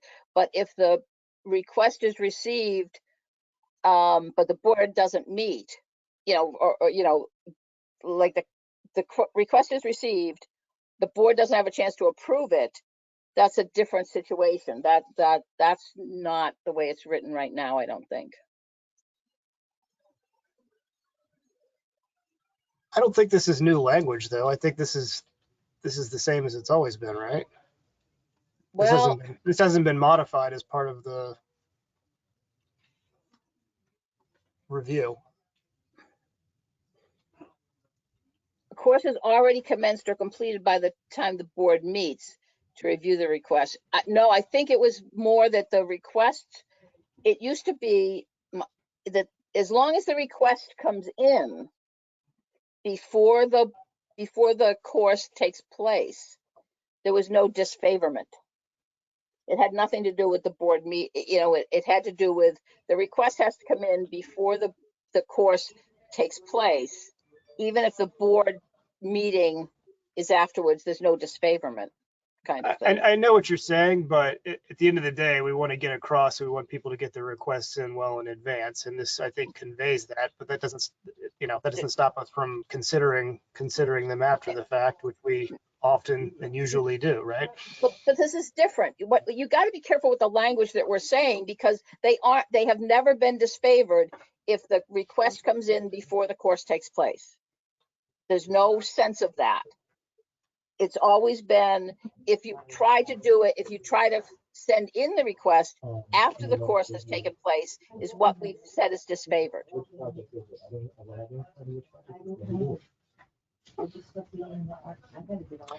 So do you just want to change that to completed before the request is submitted? Is that what you're saying? Hold on, let me read what I know what I mean. Now let me just figure out request for retroactive approval.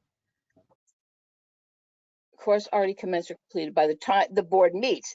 It's actually the course already commenced or completed by the time the request comes in is what it is really what we've disfavored. Not relative to when the board meets, because quite frankly, sometimes the board doesn't meet, something happens. And so it's always been the request for retroactive approval. Retroactive approval means after you're requesting it, after the course has taken place, not it's regardless of when the board meets to approve it or not. Okay, I see. That's accurate. Right? That's the way we've always done it. The request has to Yes. come in before the course meets. It's independent of when the board actually meets to approve it. Okay, so then replace by the time board meets with something along the lines of prior to submitting the request for Yes, yes. Okay, Jamie, give me that language again and I'll make the Hold on. change. Request, go ahead. Just would you mind reading it aloud and I can take notes? Okay, so request for retroactive approval of continuing Mhm. education courses, i.e. courses already commenced or completed instead of by the time the board meets. By the time, how about by the time the board receives a request for approval? There's got to be a better Request way to for say that. Yeah, but that's what we mean. Okay, request for retroactive approval of continuing education courses, i.e. blah, blah, blah, blah, blah, blah. No, it's not the blah, already- the blah, blah, blah is where it matters. I.e. courses already Okay, I'm commenced. sorry. Okay, sorry. All right, all right. Yada, Okay, yada. let me, By the time course approval is yeah. requested. How about that? By the time course approval is requested. Okay, all right. I will work with that. By the time course approval is requested, I'll work with that and see if I can make that language grammatically correct and fix that so we can move on. Okay, Gail, you're where you want to be. Subpart B7. Go ahead. Yeah, and Chris, can you open up that? Oh, that comment is opened up. I can't read it though on my screen. Here we go. And can you, yeah, just expand that one, Chris? This one, yep. This is just basically to Wendy's comment, and I thought that we have never said a specific number of polling questions, but obviously it wouldn't work. You can't do 10 polling questions for a 2-hour course. You'd be spending the whole time doing polling questions.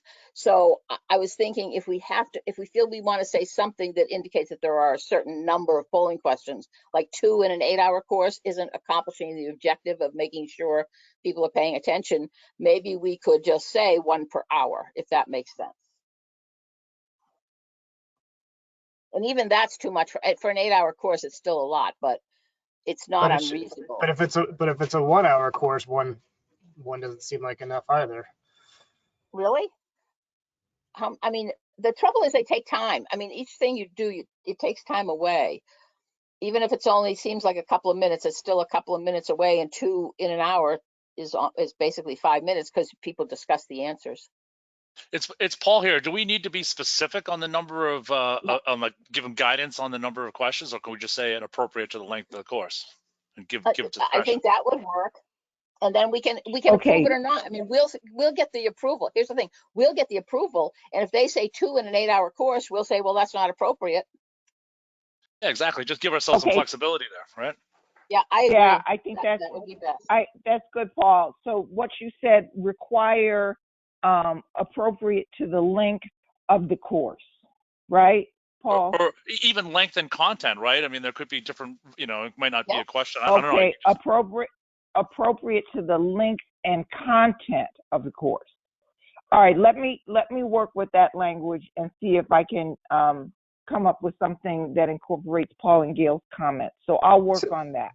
Since Yeah, we're talking about, I'm sorry. Go I was ahead, just making a general comment. Like, I don't know if it was really a question. Do we want to be specific? And my preference would be no, right, Oh. and to allow flexibility. But if others disagree and wanted to be more specific or prescriptive about, give guidance to course providers to how much, checking or Well, testing they want.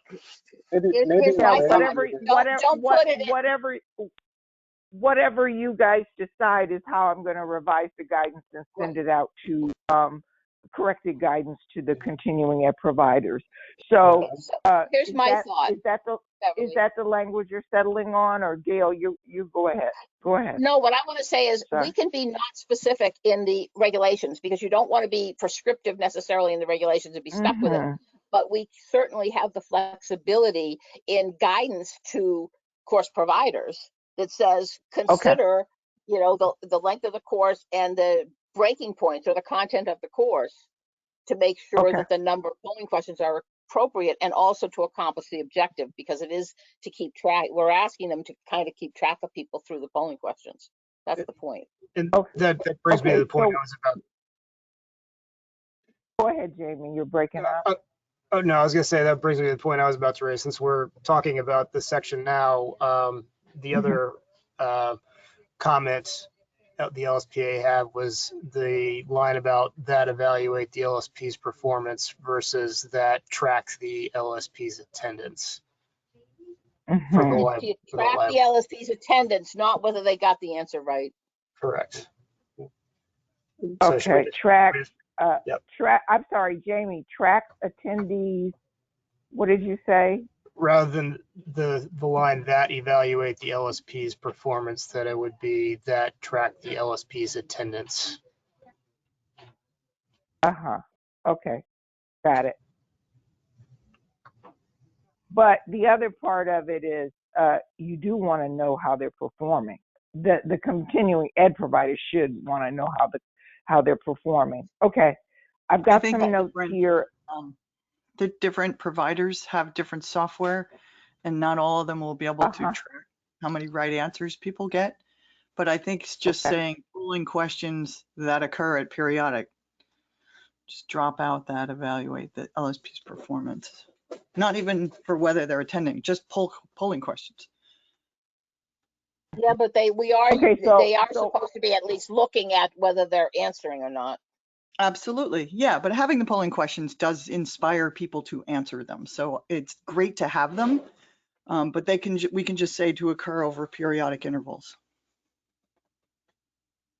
I kind of disagree with that. I feel like that we do want them to be used as a mechanism to track attendance. I thought that was one of the main reasons that we wanted them in the first place. So that for a live webinar, we're verifying that people that are attending are not just turning on their computer and walking away.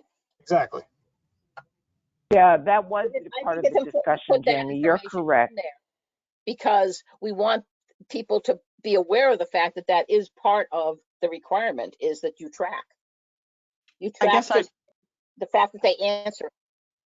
No, I understand. We want people to answer the questions, but I wonder if maybe we need to ask maybe Wendy or somebody who's given one of these courses how easy it is to track person by person that they answered and what they answered.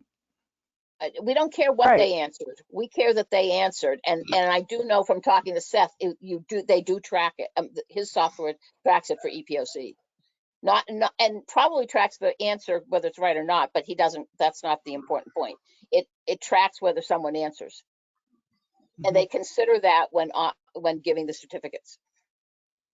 And in the comments that Kathy gave us last month that we looked at, Kathy, you specifically said you wanted us to consider whether these requirements were too onerous for the course providers to track, and you wondered whether or not the assessment of learning needed to be managed in this way. So Kathy had raised this. We looked at this Kathy's comments before, so this is not new. Okay, so do you want me to, Kathy? Do you want me to take your comments, Jamie's comments, Gail's comments, and try and incorporate them into something here for sections 7 and 8? Is that what the board wants me to do? I think what we should be aware of is what goes into regulation versus what guidance we can offer, because we could say that if a provider doesn't have the software to do polling questions that they can keep track of, then they need to offer us some other mechanism for how they're going to know that somebody's online, because that has always been the issue with online courses. Ooh, I don't know how they can do that without the polling questions. Well, though. I'm saying I they need to offer it to us. If they can't do the polling questions, then they just need to explain how they're going to track it and see if we say it's approvable. I mean, the platforms are out there, and this seems like a very reasonable approach to doing it. So I don't know why we shouldn't just be consistent and say that course providers need to do this. Right. Or I mean, could you They just say are some general doing it now, language? but I'm sorry, couldn't you just say some general language, polling questions, or alternate proposed, acceptable means, right, to evaluate the LSP's attendance, right? That's what we're getting at. other acceptable means is perfectly okay, because that answers the thing that I was just saying, which is if you can't do polling questions, tell me how you're going to do it. Yeah. Okay.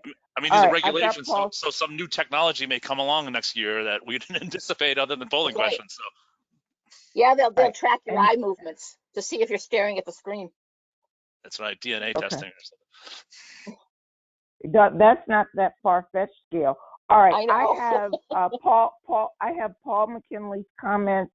I have Gail's comments, and I have Jamie's comments. Let me try and pull together something for the next meeting using the language that you guys have given me. Is that okay? Mhm. Okay. And then, so I'll do that, and we can work on our guidance for the continuing ed providers from based on the revisions that are set here. The other, hearing no further discussion. Okay. The other corrections that Gail Actually, I do have one had other thing. for, oh, okay, I I'm just sorry, want to go point ahead. out, Beverly, that if we change the language regarding the requirement of polling questions, that's going to affect other subsections down below where it comes to awarding credit. So just be aware of that. Okay, I'll look for that. Hold on. Okay, I'll check on the effect on other sections below. Okay, I'll rework it and come up with something for the next meeting. Other discussion? Okay, the other comments that Gail had were wordsmith. They were board Yep. approved, and she just changed some of the numbering. So I'll make those changes, and I'll have another draft ready for the June 21st meeting. All right. Oh, wait, I see one where I just noticed it where it says completed 100% of the course and the polling questions. Do we have to have somebody make all of the polling questions, or do we want to, is that included in the 100%? Where are you, Gail? I'm at 9, the one that's on the screen right now. Okay. Okay. 9A, I think. Yes. Okay, wanna that make- was what Jamie wanna was. Yeah, that was the point I was making. Yes, Jamie, I got it. All right, Gail. So Gail and Jamie, this is on you. Section 9. What do you want me to incorporate? What language? No, I'm just saying, do we mean you complete 100% of the course? Yes, that's obvious. But does that mean you have to complete 100% of the polling questions? Or what if you missed one? Like, you did 5 out of 6, but you somehow missed a polling question because you looked away, like went to the bathroom or something like that. Do we feel it's necessary to get 100% to be approved? That's a good point, Gail. Yeah. That's happened to me where I thought too long about what answer I wanted to choose, Yes. and I timed out. I timed out. Clearly, this is from Yeah, but- experience when I would sit there and it would go away before I picked my choice. Okay, But so complete all right, to so mean we that need- you are we actually need to passing. work- So- go So ahead, maybe, Millie. I'm sorry. Oh, I was just commenting that the word complete doesn't mean that it's, it's sort of a neutral state. You either passed it or didn't pass it, but you completed it. No, I think But the I thing think is, what what happens is, go what ahead, Kathy's Beverly. saying is that she missed a question and she was timed out of answering. You know how like your bank logs you out, they time you out after a certain amount of time. That's the point you're making, Kathy, right? Yeah. So if we require 100% completion and someone thought too long about the question and got timed out, that's no fault of their own. So we want the LSPs to, I mean, is it incomplete because they were timed out? Do we want to get that deep into the weeds with this? yeah, so why don't we simplify that by just saying certification statement from the course instructor that they have verified attendance and successfully completed the course. Maybe take out the 100% because that makes it sound like you have to hit every single one of the questions. Mhm.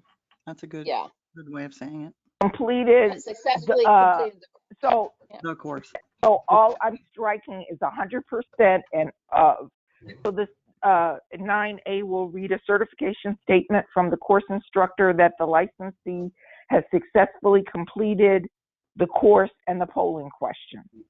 Mhm. Yes. Yeah. Okay. All right, and that should be a semicolon after and. No, okay, I see. No. No comma there. Got it. No, the semicolon Okay, is that's- okay. And comma. I see what you're saying. No, Yeah. so and actually goes at after B. That's right. There should That's be a right. semicolon after B, and there should be an and there. I'll fix that. Yeah. Okay. And that's it. I'll fix that. Okay, I got it. And I think we 9A, got everything B, and C. Okay, those are all the corrections that I have from Kathy and Gail. I will put those in and present them to the board on June 21st. We're going to have a regulations meeting at 12 o'clock on June 21st. So I'll put those in and we can look at them again. And also discuss the LSP's corrections and comments at that time. Okay, I'm done. Thank you all. Great, thank you.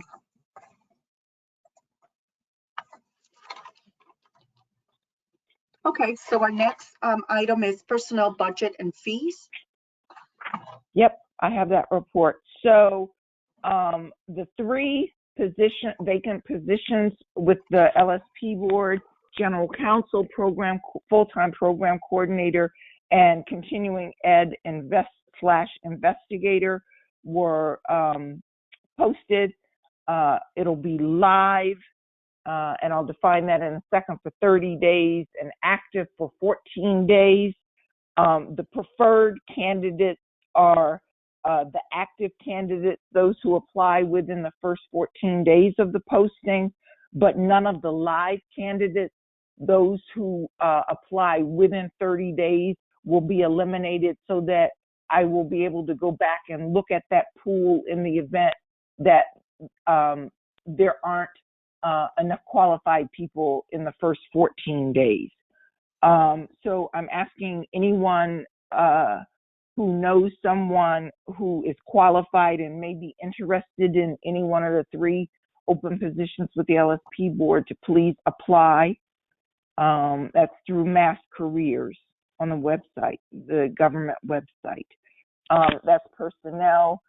With respect to budget, I'm going through this because of hiring a psychometrician, and also it's almost time for us to do the budget. The end of the fiscal year is June 2022. So the LSP board is a line item on Mass DEP's budget, item 2260 8881. Pardon me. Our total budget is for last year, and we're usually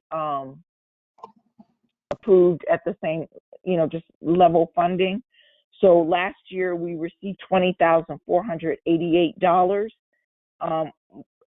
$8,488 of which was designated for consultants, expert witnesses, and in this case we'll use it for Scott Thane and his team, the psychometrician. In the event that we run over or we want to conduct a statistical analysis, which would be extra, and also I don't know whether Scott's fees have gone up since we last used him. I mean, the price of milk has gone up, gas has gone up, so I imagine Scott's prices have gone up. But I wanted to state that we have $2,000 in travel, none of which I've used very little of that at all, and there's $4,000 in administrative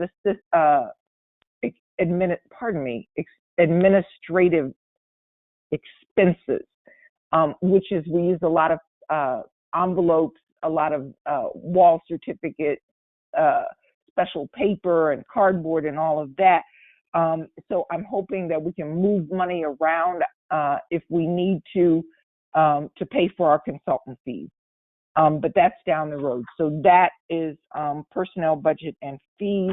I wanted to talk briefly. Millie, can I move on to the trip request? Hello? I apologize, Beverly. Hello? Yes, please move forward with the Oh, trip no. request. Oh, okay. Sorry, I thought I was disconnected. Okay, so I'm continuing. There is someone who is interested in taking a trip with the LSP board. The person is interested in the continuing ed investigation position, and I'm working through the red tape with that person. We've got some things to sort out, but if this works out, it would be really great for the board and really great for our administrative offices, because the person is eminently qualified. So fingers crossed, we'll get through all of that.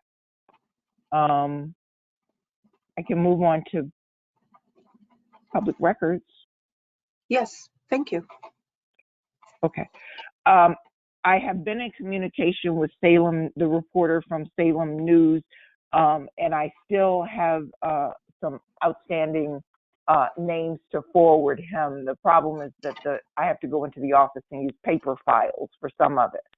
But if you recall, Salem News had requested information on the number of LSPs who were disciplined by the board since 2013, and the reporter specifically asked for the names of the individuals, and we sorted that out at the April 26th meeting. I just need to get him all of the names and make sure I fully complied. So I'll have that done before the June meeting on the 21st.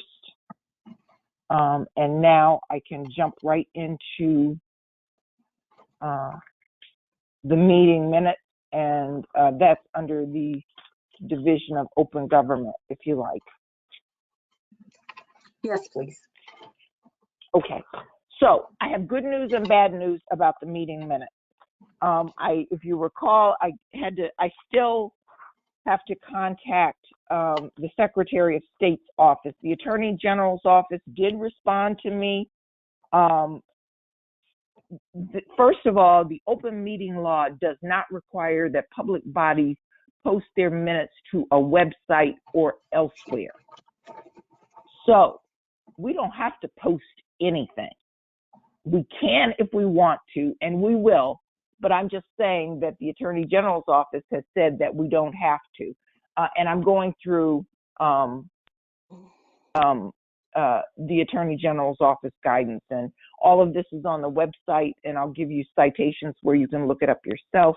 But the Attorney General's office told me to contact the Secretary of State's office, and I did that, but I have not been able to connect with the Supervisor of Public Records. So I have to do that.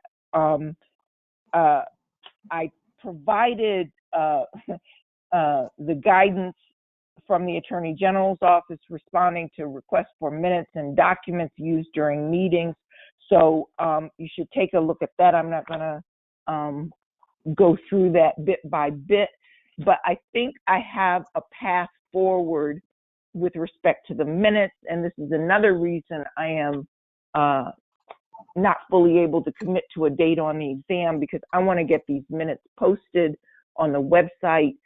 And what I have decided to do is, because they're out there again, Mr. DeCoulis has posted meeting minutes on YouTube. So the Attorney General's office has issued guidance in February of 2022 on meeting minutes. And again, we don't have to post anything on the website. We do have to have minutes. And the specific guidance, and this is on the Attorney General's website, dated February 18th, 2022, and it's specifically about virtual meetings in light of Governor Baker's executive order. So because our meetings are open to the public, we don't have to post, but we want to post. And so the path going forward is going to look like what I sent you regarding Ms. Oosting. I'm going to break those up into the respective meetings, professional conduct, continuing ed, and so forth. And then I'm just going to put the transcript in with the particular comment made by the board member or the member of the public, because all of that's included in the transcripts that I've received. I received on Monday transcripts from January, February, and March of 2022. But I'm going back to 2020. I'm going to put them in a format that we can post on the website, but it's going to be the actual transcript because I can't really alter what was said at the meetings. I know there's quite a backlog, but doesn't the board still need to review and officially approve all of the minutes? No, not really, because we don't have to post. If you like to see them, I'm going to make them available to you.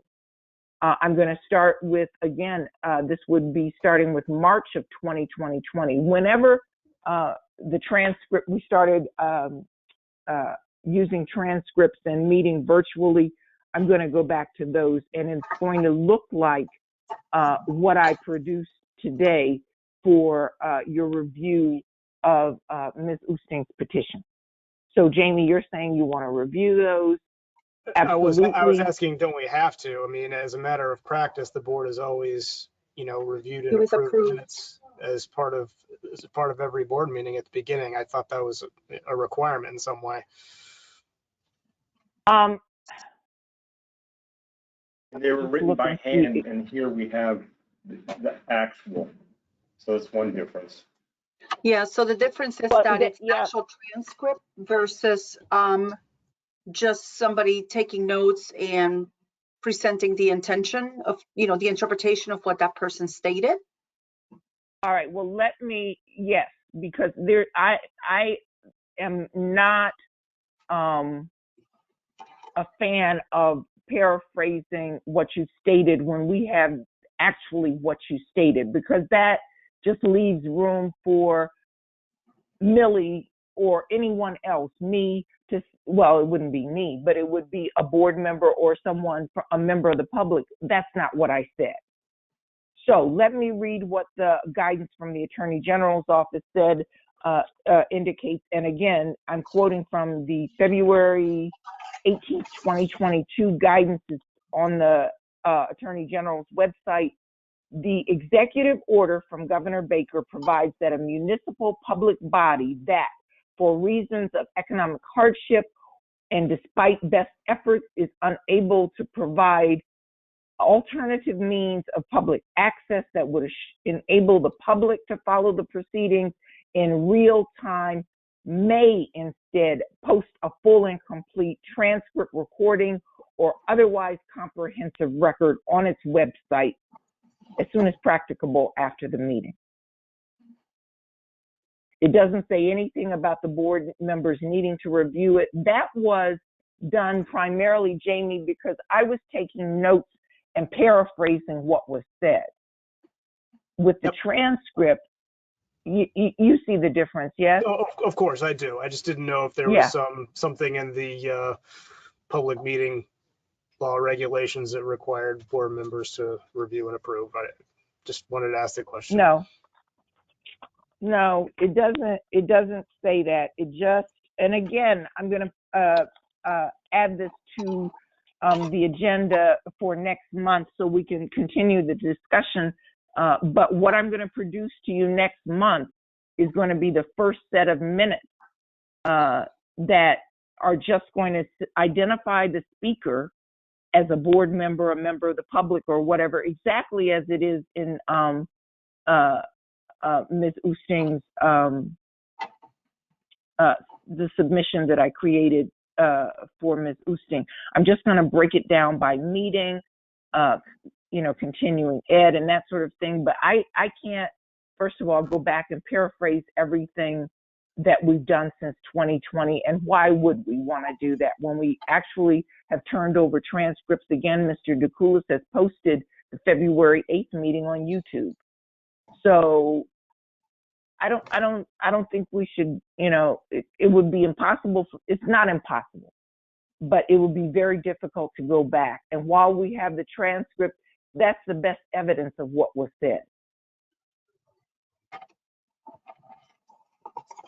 So like I said, it's my plan to go back, to start with 2020, go to the oldest set of minutes and set them up in the manner of what you received today, what we discussed today. Okay.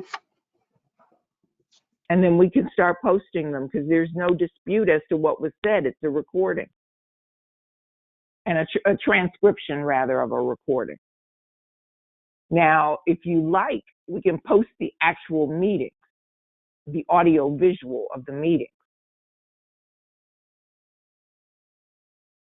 So when we speak about this next month, we should talk about that and whether or not you want to post the actual audio visual as opposed to the written transcript. Okay, great. So we'll make sure that that's added next month's agenda. Yep, but I'm going to have one set of minutes for you next month so that you'll be able to see what the transcript will look like. And then, the board members can vote and make their own decision. But I just want to, get this done. Get to working on it. And that was all I had. Okay, the next item. Okay. Sorry, Millie. The next item is the LSP board office's relocation. We're supposed to be moving to 100 Cambridge Street, and as you know, I requested file cabinets in like 2017 or so, and we never got them. So there, and then there was the pandemic. So there are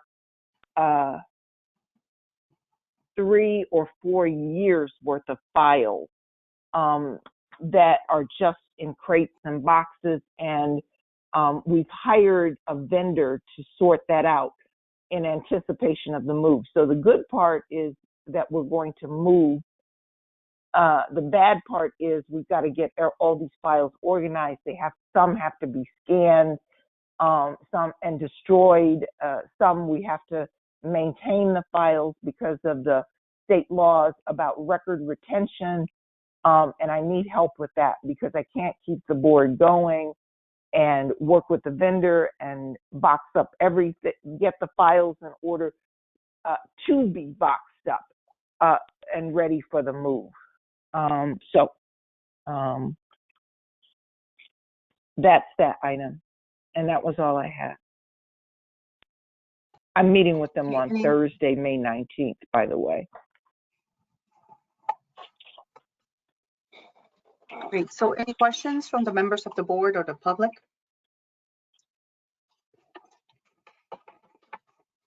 Are we meeting in July and August? No, we don't. Well, we meet in August, but at the June meeting, we set the calendar for the next fiscal year. So the June meeting, June 21st meeting is the last meeting of the fiscal year when we set all the meetings for the next year, and we don't meet typically during July. I use that for programming.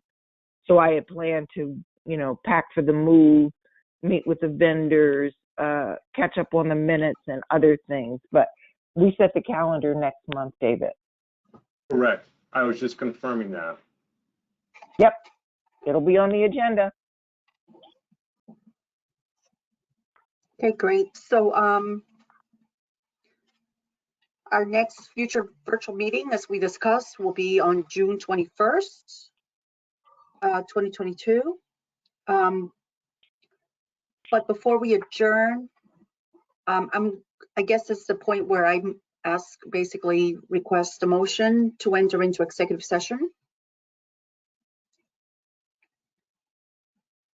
And that's for the purpose of discussing certain CRTs, as we prior noted. I'd like to ask for 5 minutes. Okay, so can we then agree, or basically just by way of motion, agree to meet in the by executive session? And we do have quorum. I will send out invites for the executive session the second we end this meeting. I have it all set up, so you should be getting an email right after we end this session. So it'll be a separate, Thank that's you. a separate session, right? Yeah, Do we it have to? has to be. Yeah, it has to be separate. So, because Millie has, and there's also, I want to just suggest that everybody who's interested take a look at the Division of Open Government, the Attorney General's website. It's a font of information. So for entering into executive session, Millie has just indicated that we're going to adjourn the open meeting. We're going to enter into executive session. She has publicly stated the purpose of the executive session to discuss active litigation and investigations. And so she needs a motion and a second. And Craig has indicated that we will reconvene at within, why don't we say 2:45? Will that give everyone a sufficient break? Yep. Yes. It's 2:25. Yeah, I have to leave at 3. So. Okay, well, Sooner than that. 2:30 is fine. I just need a couple of minutes. Okay. Okay. All right. So do we? We'll recon. Yep. So you still We have a need your motion. I'll second that. motion. Second. Okay. So Gail, Yes. Jamie, Yes. David, David? Paul? Yes. Kirk? Hold on, Chris, is David on the line? He is not. Okay, well, Go ahead, Millie, I'm sorry. I believe we still have quorum. So Paul is a yes. Kirk? Yes. Deb? Yes, Greg? Yes. Millie? Yes. Patrick? Yes, And Kathy? Yes.